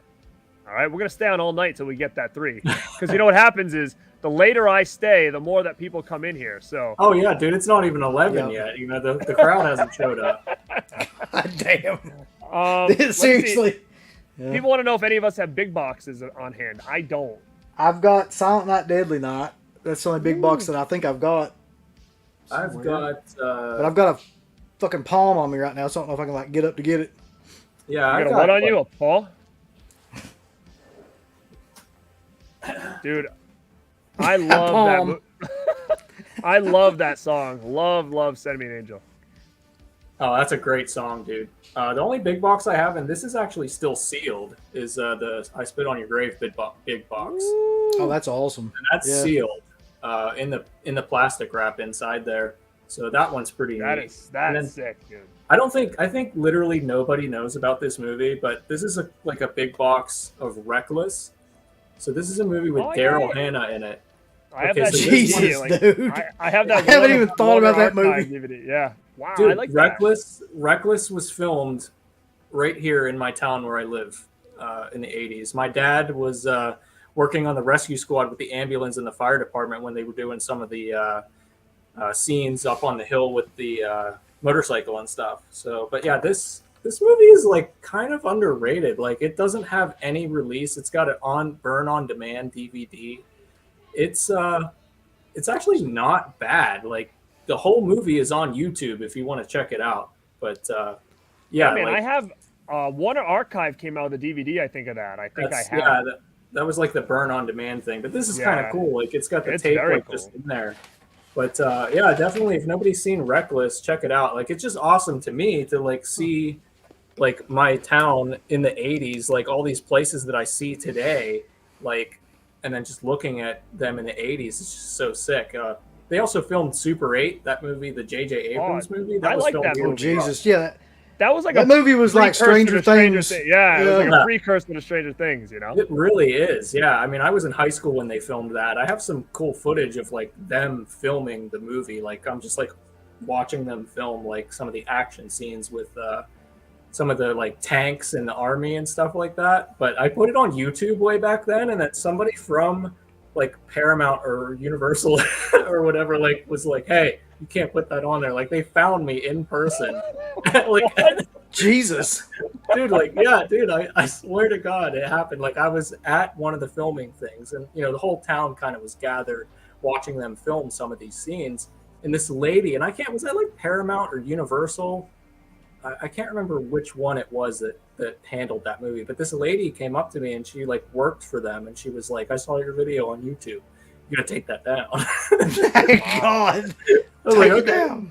I'm sorry, but yeah, I still have that footage on my computer. Well, so. speaking of that, didn't you just was it you that just posted the footage of that fire?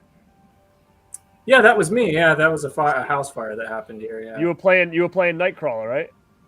I literally, dude? Fuck? Somebody from the news contacted me and wanted to use it on the news. So, Did you sell it to him? dude, I said, yeah, go ahead and use it, and then immediately my friend was like, dude, tell him, okay, you can have it for $100. Yeah, you should have said I really want this Child's Play poster by Ghoulish Gary. Can we make a deal? He's gonna have all these tapes or all these recordings of house fires all over the place. You come to find out he's sitting on them. Do you have any more tapes over there, Bill, or no? No, that was my only. That was my this one, bro. VHS. How about this one? I couldn't. Oh my God, dude! I couldn't get rid of this. Yeah, you had to keep that. I had to keep Mac. That's in really good shape too. That's pretty good. Pretty good. Mac and me. Let's see what else. One of the best, man. Boom. Survivor. Yes, I've seen that one too because Wes has got that. I think. Dude, did you see the figure that's gonna drop on Friday of No Holds Barred? Oh yeah. I am gonna be all over that, like you wouldn't believe, and I'm gonna be so bummed if I don't get it. I'm seriously gonna be so bummed if I can't. That's gonna be really tough because I got a feeling that's gonna sell out. Like I think it is too. Did you see that, Matt? Minutes. I did see that. Yeah, the packaging alone, dude. Dude, how about the Thing figure? That's the San Diego. Oh, I was talking about that too. Like I would love to get that. I haven't seen it. What is it? Oh, dude, look it up right now. Seriously, it's sick. It's a figure for exclusively at San Diego Comic-Con of the Thing, and it's the poster. The guy from the poster, and the face like is blank, but it lights up. Like there's just lights that come out of the face. Yeah. Like I would love to get that, but I'm not going to. No, but you know what though? But you know the thing is, all these companies will do. They'll do like for instance, that No Holds Barred is for Comic-Con, but then Mattel's going to drop a certain amount on Friday. So I'm sure NECA will probably do something like that. Because I've gotten a bunch of those before. Like remember when that NES Jason was like the hot one? Oh yeah. I scored that on NECA's site because obviously I didn't go to San Diego Comic-Con. So, but. Yeah, so I mean, I would keep if it's something you want, keep your eye out and find out where they're dropping it if online because you probably can score some. Yeah, dude, the one for the Thing, I'm gonna have to keep an eye out on. Do you do figures too sometimes? No, like I literally only have that Halloween 3 set that came out with like the miniature figures. It comes with a TV, great set, yeah. slip. I got that at Target for like $45 or something. Like that was insane, and that's the only figure related thing that I have. You know what though? Like figures is another thing where, and I know Uncle Bill knows as well. Is it that and posters? Like that's a slippery slope, man. Because everything's expensive. Like I'm seriously, the other day I was on Nightmare Toys and I had it in my cart and I'm about to press buy, and I'm like, do I need this? Was those damn Halloween 3 like living dead dolls? Yeah, I don't own any. I don't own any of that stuff, right? So like I'm like. I don't want these dolls. Like to me, it was almost like a girl's toy or something. Well, thank God, though. It seems like NECA has slowed down some. Like, thank God, or it would be really bad. Have you seen them though? They're pretty damn sick. Those Living Dead doll Halloween 3 figures. I have seen them. Yeah. It was like $125 or something like that. So yeah, I didn't pull the trigger. That same store that I got Basket Case at used, they had those Living Dead figures in the store yesterday. Like one. They did. One box of them. Yeah, just one, but. You know what's going to happen? There's this one shop near me that probably will have it. And if I go there and they have it, I'll probably just drop it. If it's in front of me, I won't be able to like stop myself from doing it. What? Halloween Ends trailer right now? You want to? Yep. I thought it was coming out tomorrow. Well, it's up to you. Because CK wants to do something with it. I know that. I know, but I feel like we gotta be quick. Oh, you could be the first one with a reaction video. Oh shit! Oh god! Jesus. Maybe I'll do it right when we're finished. But I don't want to get off now because there's 70 people in here, so I'll keep. We'll stay on. Let's keep it going. What else? All right, let me grab some other shit over here. I already showed this one before. I got this cool Dawn VHS there. Obviously, we got Halloween. Let me see if I have any cool ones. I got this Jaws double. Actually, you guys, I don't know if anybody. I remember that. Yeah. If anybody knows, but so I'm taking next week off from work, and I'm going to the Jaws filming locations. I'm gonna do some video. So I've never been in. It's actually like in, I don't know, 2 hours from my house. So yeah, I'm gonna head down there and do a little tour of Martha's Vineyard where they filmed Jaws. So that should be pretty cool. I've never done it. Classic. Elm. See if I can find anything unique and cool over here. Oh, dude, how about this? Let's talk about unique. Anybody a big fan of this? New Kids. What the fuck? What? You don't like New Kids on the Block step-by-step concert? Dude, I think... Careful what you say. We've talked about this. We've talked about this a couple times on the show, but I think that is the exact VHS tape that they made us watch in like 3rd grade. Like a bunch of girls brought it in. We're like, they had like the whole class in 3rd grade watch it. I'm fairly certain that's the one that it was too. Yeah, this is so. What they were doing was they were trying to prep you to be rad, but you were like really against it. Yeah. I ain't gonna watch nothing. That's not that fucking rad, no. I don't know. Does this have a DVD or Blu-ray? Skateboard Kid? God, I don't think so. Let me see. I just remember the Dirt Bike Kid. Here's a cool one. Oh yeah, that's the anime. Coming out of their Shells tour, like the concert. Yeah. Remember that thing? Sick. And then look at this dude, Warrant live. Oh my god, I remember that. Yeah. Warrant. Let me see. I'm trying to I got the normal like Friday the 13th and all that stuff. More concert turtles. Everybody had this, dude. I was going to say, I would say that fucking VHS probably has more copies than any other VHS tape. Yeah, that and Jerry Maguire. All right, how about this, guys? Do you want to do this? Then what I'll do is I'll try to splice this because everybody keeps telling me about the trailer. Do you want to each? No, I don't know how it's going to work. I was going to say we could watch it and then talk about it, but I don't want to post it up here because they're gonna probably rip my video down. How do we do this? Probably pull it up on your phone or something, I guess. Shit, I'm using my phone. Actually, you know what? I'm gonna go get my laptop, my other laptop, and then I'm gonna put it over here. Do you guys have access to watch it right now? Or do you want to wait? It's 1 minute and 17 seconds long. Yeah, it looks like. You know what though? I don't want to mess with Wes if he wants to do it tomorrow. Whatever, I don't care. Yeah, do whatever you want. Yeah, I'll watch it after. 1-900 NKOTB. I think that was a real thing. Oh, it was a real thing. That was I used to call it. No, I didn't call it.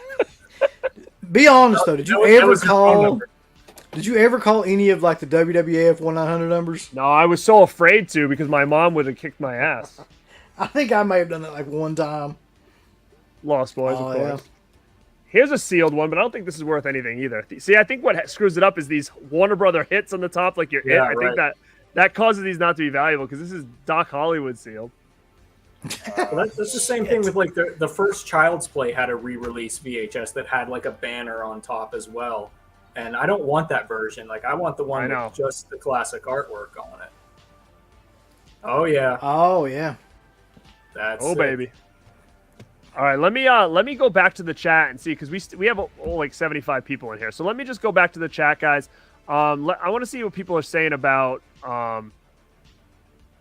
Yeah, Ben Grimm says, okay, it's time for 1,000 trailer reactions. I know. Will Evil finally die? Does it say that on there? Oh my god. It's only 1 minute and 17 seconds, so it looks kind of like a teaser. Not really a full trailer. Dude, I love it. called Nintendo Power hotlines. So sick. Oh, what do you got, bro? Oh, you're gonna have so much. I don't have anything though. All mine are sold pretty much. You're gonna come in here and kick all of our butts with this stuff. Yeah, this is just shit that I found in the attic. This ain't like the VHS Hall of Fame or anything. maybe we will do something with you and you can showcase some good stuff. Mel says kill the like button. Yeah, I don't know. I'm starting to get FOMO right now. Like I really need to watch that trailer or something. Shit. Oh, dude, how about this one? Oh, dude, yeah, man, I rented that. Little Michael action. You remember you have to remember the stand-up arcade game. Oh, dude, that was so good, right? Fucking, he starts like dancing, and then everybody on the screen dies, and like. Dude, somebody says, let me see what he says right here. The trailer looks good, no surprises or revelations other than the quick cuts, old school vibes for the But then Vanderhoff says, "Don't worry about the trailer. You're not missing out much." I don't really have make it happen. Movie, to be honest.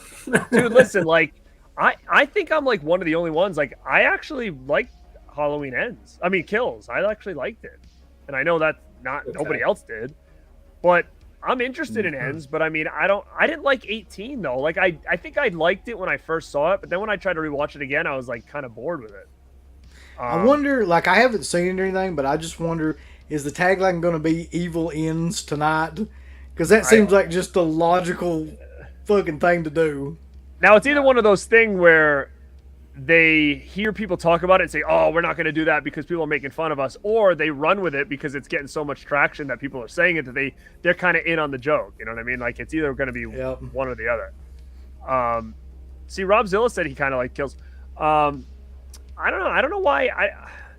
To me, like, I don't think it was a great movie, but it was, to me, I felt Halloween Kills was like just the perfect middle movie. Like, it was a lot of action, there's a lot of shit going on, and there was really no like finale, but there was no like nothing happens, but things happen. You know what I mean? Like, it was almost like a good middle movie, kind of like it. Like, well, I don't know what the expectation was. Like, we weren't going to get anything. I mean, unless they wanted to make it more like Empire Strikes Back and have it like start a new storyline or something, but I don't know what's going on. But what they kind of did, right? Like, what are they going to do with the girl's daughter? Is she supposedly dead or not? Like, do we know this yet?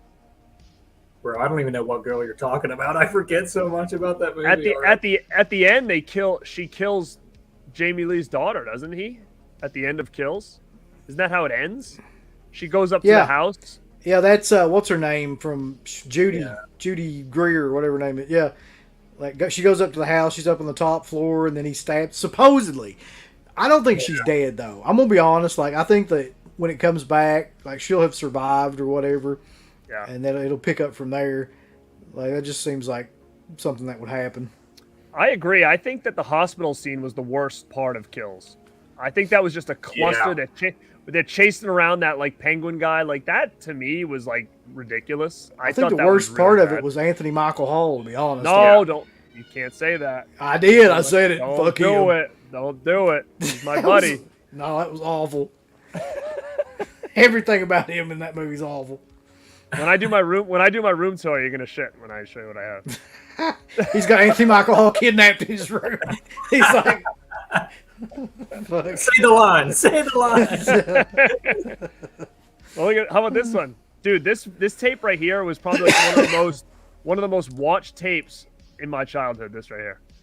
Look at this thing is beat to shit. Yeah, that's a classic. It's like King Kong vs. Godzilla was played so much at my house. My brother and I, we absolutely loved that damn thing. Ben Grimm said your invitation's revoked now. That's it. Yeah. We got a kind of like a cool groove in here. Listen to the music, right? You hear it? I know. I was like, am I hearing it? You kind of it makes you rad. You kind of have to like bob your head to it, you know. So you always kind of like chilling out. It sounds like the fucking soundtrack for To Live and Die in L.A. It really does. Dude, I just bought that vinyl last night, dude. After like that stream, I was like, you know what? I'm gonna look. I looked on Discogs, and there's like copies for cheap on there of the original soundtrack. I got it for like $13. Oh yeah, that's one of the best soundtracks too. Like That and the Sorcerer soundtrack. Both those soundtracks are amazing. Another one of the most. What did you say about Batman? It was like probably the most made VHS tape ever. It seems like how about this one? Yeah, that one definitely. Terminator 2. Like, I feel like yeah. All right, we're gonna get some love for this one over here. Oh yeah. Remember that bad boy? I actually remember watching that exact VHS. Beyond the Mat. Let me see if I can find anything cool. Do you guys remember this movie? I don't even know if it has I think I have it on DVD actually. I rented this a long time ago with like an ex-girlfriend or whatever, and we kind of thought it was cool, but I haven't seen it in forever. You guys ever seen this? A Clown at Midnight. The Clown at Midnight. It was like post Scream. You don't remember that one? The Clown at Midnight. No. It takes place like at like a theater. Like there's like a play going on. Look at the guy in there. Oh, you can't really see him.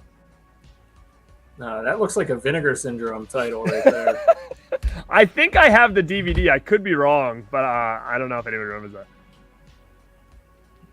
Oh, of course I remember that, dude. Outfield is important, you know. No, right field. Right field, it's important, you know. You got to learn how to catch. You got to learn how to throw.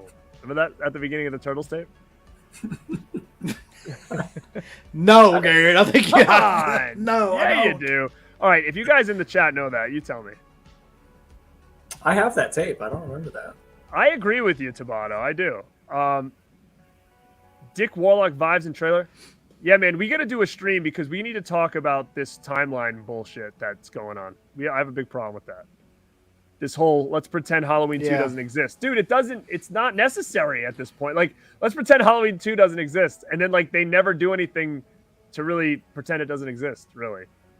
Like, the only thing that they've done to pretend it doesn't exist is the scene where they said, oh, yeah, they thought they were brother and sister, but they really weren't. Like, that was the only thing they did. Like, it almost would make more sense if it was her brother, right? Like, that's why he's, like, after her, not just... And that's why she's, like, hiding out, not just because she's, like, afraid of something that happened one day. You know what I mean? Like, it's, like, weird. Like, it almost makes it worse that they tried not to include that. Yeah, I think that's the biggest, like, hole of logic is, like, why the fuck would he care that much about, like, her? You know, like, to keep coming back. And she's just some babysitter, like, somewhere, and, like... I mean, it didn't make any sense. Still doesn't 40 make any years sense. later, he's like, I need to get that girl still. Has no idea if they're alive or anything, you know? Right. I mean, I don't know. I didn't get that either, really. They literally could even go back. In ends, they could really even go back and basically make it so they are siblings. And then just basically make, when they said, oh, they thought they were siblings, but they weren't. That was all just like, that was a lie, you know? But he's not after her. That's what people keep saying. I don't know. But isn't he though? Like he drove all the way fucking out there, didn't he? Like, no, you know what? No, actually, he was brought there. So like people brought. Oh, that's there. right. Yeah. Well, yeah. I mean, yeah. They bring him out there. Okay, well, we can even look at it from another standpoint. Like, even if he's not necessarily, he didn't go out there to get her, she still built that compound to protect herself from him, right? So. In her head, he was coming back for her. So, I don't know. Yeah. It's just, like, he was in prison and she still built this compound. He's going to still come back and get me. Like, that, you know, I don't know where the motive, that big of a motive would have been. Yeah, the doctor brought him there. Yeah, Sartain or whatever. Sartain. That didn't make any sense either. What, Sartain? Yeah, the whole thing with him. Oh, you know it's a cool ass movie, dude. And I think Arrow did a Blu-ray, I believe, and I think it needs a better edition because I might have been only overseas. Maybe Matt knows. Oh, seen this? There we go. I hear something. Did I kick out? Yeah, you froze for a second. Have you guys seen The Guyver? Oh yeah, long time ago. Mark Hamill. It's a pretty freaking cool movie. I know Arrow did it, but I don't know if they did it over in the UK only. But it's a pretty sweet movie. It's like basically he's like this alien type guy, but he does like martial arts, and all the creatures are basically like big giant gremlins, or like, but they're kind of goofy. Like think Gremlins 2, but like life size creatures. It's a pretty sick movie, and I'm surprised that they don't do anything more with this. I might actually dive on that Arrow Blue. I wonder if that's a UK version. It might be UK only, and it could be out of print for all I know. But Saturn Video said the Guyver's region free. Cool, man. I would actually like to get that. That's a nice movie, and I bet it probably looks good like in HD. Well, what else did you find in your attic, Uncle Bill? Oh yeah. Don't worry about me. You keep showing. For some reason, I had a signed picture of Candace Hilligoss from Carnival of Souls. I don't know why, but it's there. I had the Bruce Campbell book, Make Love the Bruce Campbell Way, signed by Bruce Campbell. I didn't remember that. But wow. It was up there. Yeah, still intact. I had I Am Legend, graphic novel, signed by Will Smith. That'd be so cute. Richard Matheson and Steve Niles. Now, do you remember getting these signed, or did you buy them signed? This came from Darkdale, I'm pretty sure. And I don't know what I may end up trying to sell that though. I've got I forgot about this. Mind Ripper. Oh, my On that VHS. cover. Like it. Wes Craven presents. That was back. You remember that time period where they had him present like some of the worst goddamn movies of all time? Like They was one of them. Wes Craven presents They. Yeah. And there was another one too that was just equally as awful. But this one's got Lance Henriksen in it, and I don't know who the hell the other guy is. But Does Mind Ripper have a blue? I don't even know if it has anything But that. other than a VHS. Like I've never seen it on anything. I don't know. Yeah, we gotta finish your attic haul, bro. Alright, let's see. And I've got the entire like paperback version of Green Mile. Wow. I don't know if that's Great worth movie, though. anything or not. Great story. I've got it. Oh, it's funny. Tabata Vision makes a good point over here. He says, "Oh, not this one." He Oh says, yeah, Dracula 2000. Said Halloween 2 does not exist, but let's use Halloween 2 footage in Halloween Kills. That's right. Yeah, I mean, come on. It's so weird. So Rob Zill says yes, a Region B Blu-ray. Is that for fucking Mind Ripper? Is Mind Ripper Hills Have Yeah. Eyes 3? Is it Hills Have Eyes 3? Because if it is, it does have a Blu-ray from Code Red. I have it. If Mind Ripper is it? I think so, because I own that Blu-ray from Code Underground. I mean, Code Red. That's right. That's crazy. Well, son of a bitch. That's very true. All right, you got anything else? Woo! To be the man. Woo! It's not signed. I just found it in there. That'd be killer as fuck if it was, but no. But was it Wes that did a video where he was like waiting in like a pet food line to get Flair to sign his belt? Remember that? Hey, wasn't he at a Walmart or something? Yeah. He was in like the dog food aisle, like waiting for Flair to like sign his thing. I didn't go to that, but I wish to God I would have. Like, it was just some random fucking Walmart out in like Virginia or West Virginia or something like that. Yeah. And Flair was there signing. Con. Wes says Uncle Bill's a goddamn bastard. You're the motherfucker's always like, I don't throw anything away. Well, neither do I. Clearly. All right, so DVDs. Oh boy. Here's a signed Reanimator. Oh, that's a great one. The green God case. damn it, that fucking light's killing me. Stuart Gordon signed that. And I'm gonna take this shit off here. See, I had the habit of wrapping everything in bubble wrap. Did you guys see the Flair's last match promo? Yeah, I saw who was in it. No. I'm like, what the fuck? It's like him versus Jeff Jarrett. Like, that's the match you want to go out on? Really? slap nuts. Like he's somebody sent me it and said this looks like a bad TNA main event or something. It really did. That was fucking ridiculous. All right, I'll check it. All right. This is one that we've been talking about recently. Bloodsucking Freaks, signed by Joel Reed. The director of that. And Return of the Living Dead, the old MGM DVD, signed by Dan O'Bannon in 2007 because he dated it. Wow. Nice, man. Yeah. I was talking to somebody, a Christian, about that, saying how like I regret having my DVDs signed because it's so hard to like display them and stuff. And he was saying that you should probably just get like like the like protective sleeves that they sell now for like steel books and stuff. You could probably get one. I was like, it's not a bad idea, I guess. Well, these have got like they're plastic, like, but they're not hardcover or anything. They're just like the comic book style kind of sleeves on.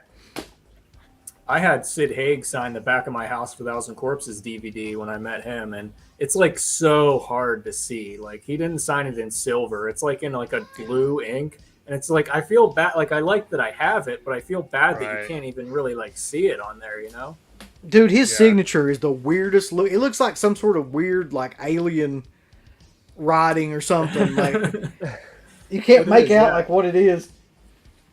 It's like backwards or something almost. Somebody someday, whenever I'm gone, is going to find that and just toss it in a Goodwill. Probably. They're not going to know. They're not going to know what's on there. Yeah. I was like, I found this up there and I was like, what the fuck is this? This. Oh, baby. I see some video games. This is my old fucking Super Nintendo. Oh, nice. With like, you got Final Fight. Oh, dude, what a score, man. Final Fight's a great game. Clay Fighter. Ooh, you like those fighting games, don't you? Oh, that was all I played back in the day. Super Bases Loaded. Fucking Ryan Sandberg on it. Ryan Sandberg. Don't tell me you're going to throw out Primal Rage or something, are you? It's in here, I think. Oh, Contra 3. Yeah.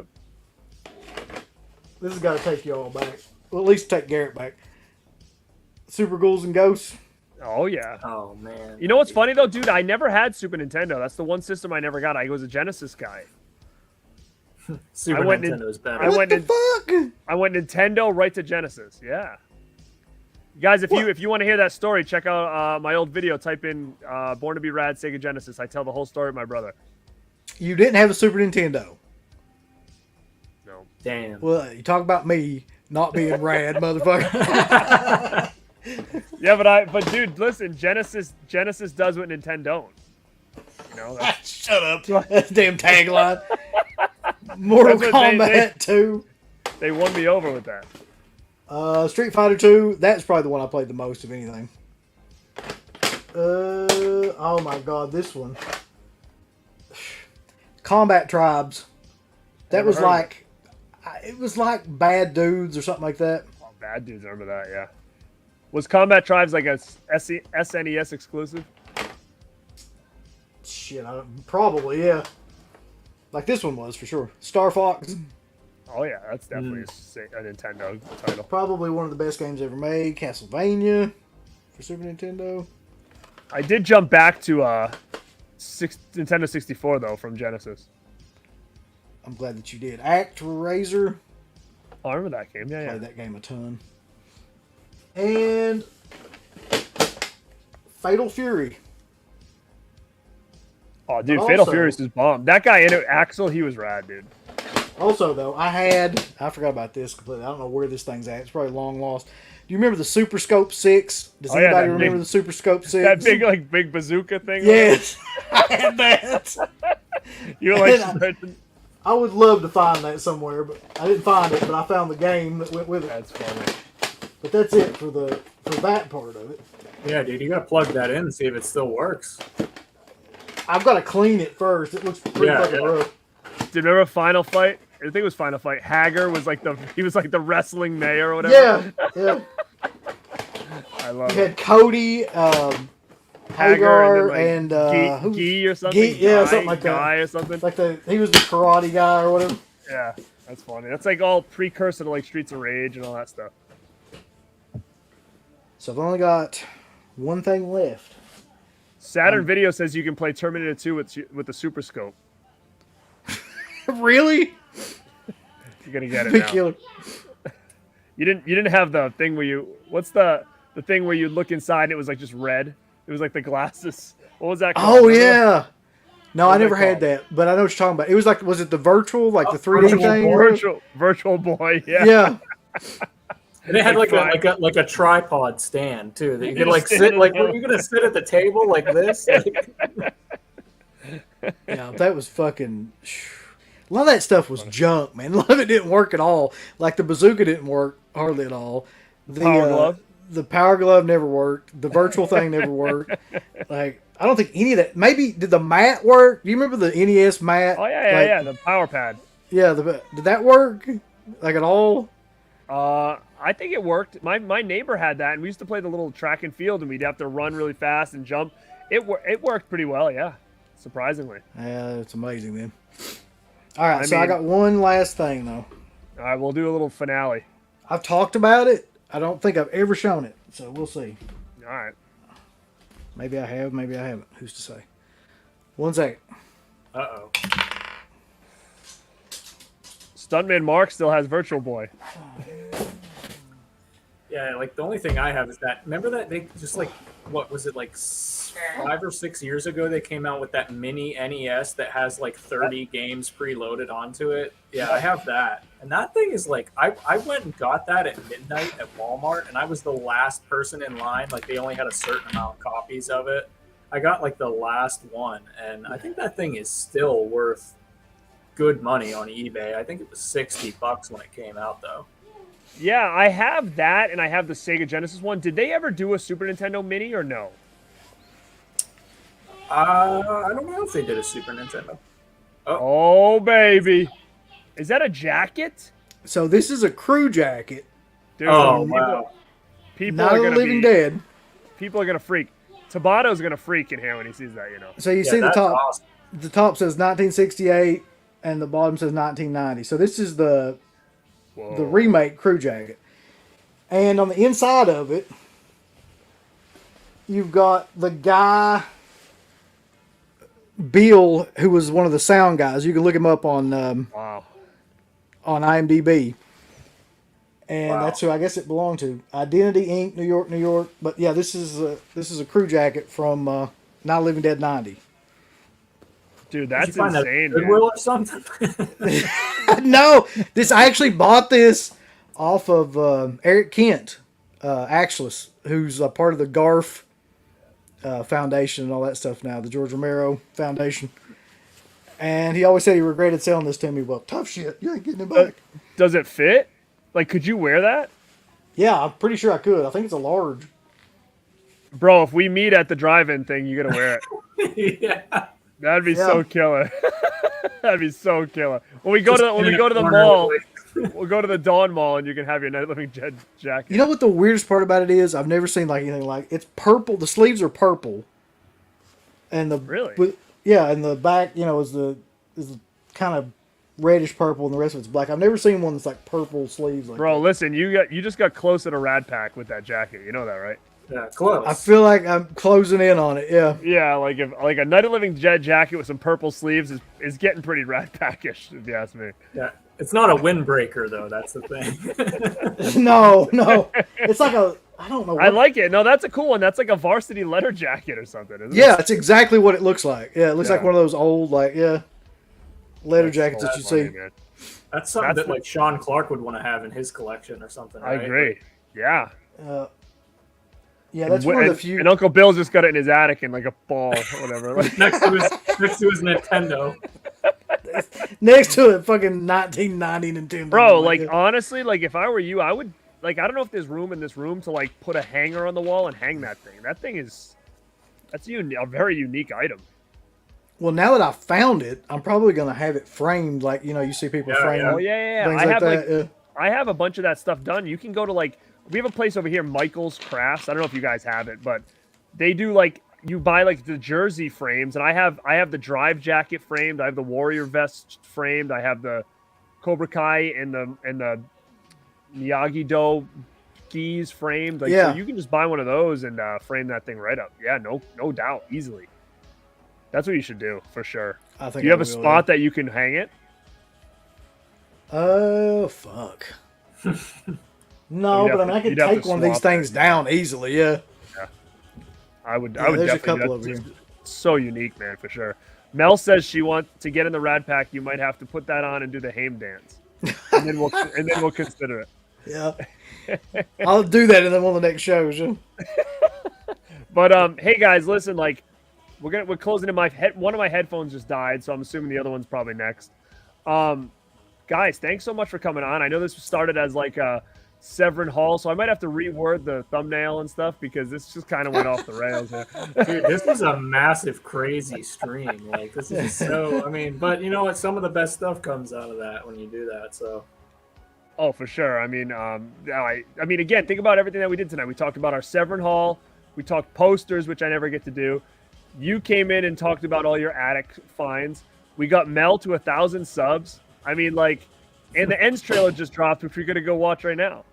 So, I mean, I think it was a pretty successful yet random stream. People are going to, I might have to put some, what do you call that when you put like timestamps? Because I'm sure if people watch the video to see the Severin drop, they're going to be like, what the hell? Why is this thing 2 hours? Dude, for these like really, for like the long streams, that's definitely a good idea to put the timestamps on there for sure. I think the next stream you need to do though is horror T-shirts, because I'm just like looking at everybody's shirts. You know, like you got the City of the Living Dead one, and now all these companies now, these like bootleg companies on like Instagram and stuff, dude. There's so many. Pentagram Peter Pan, dude. They just did the Lost Boys today.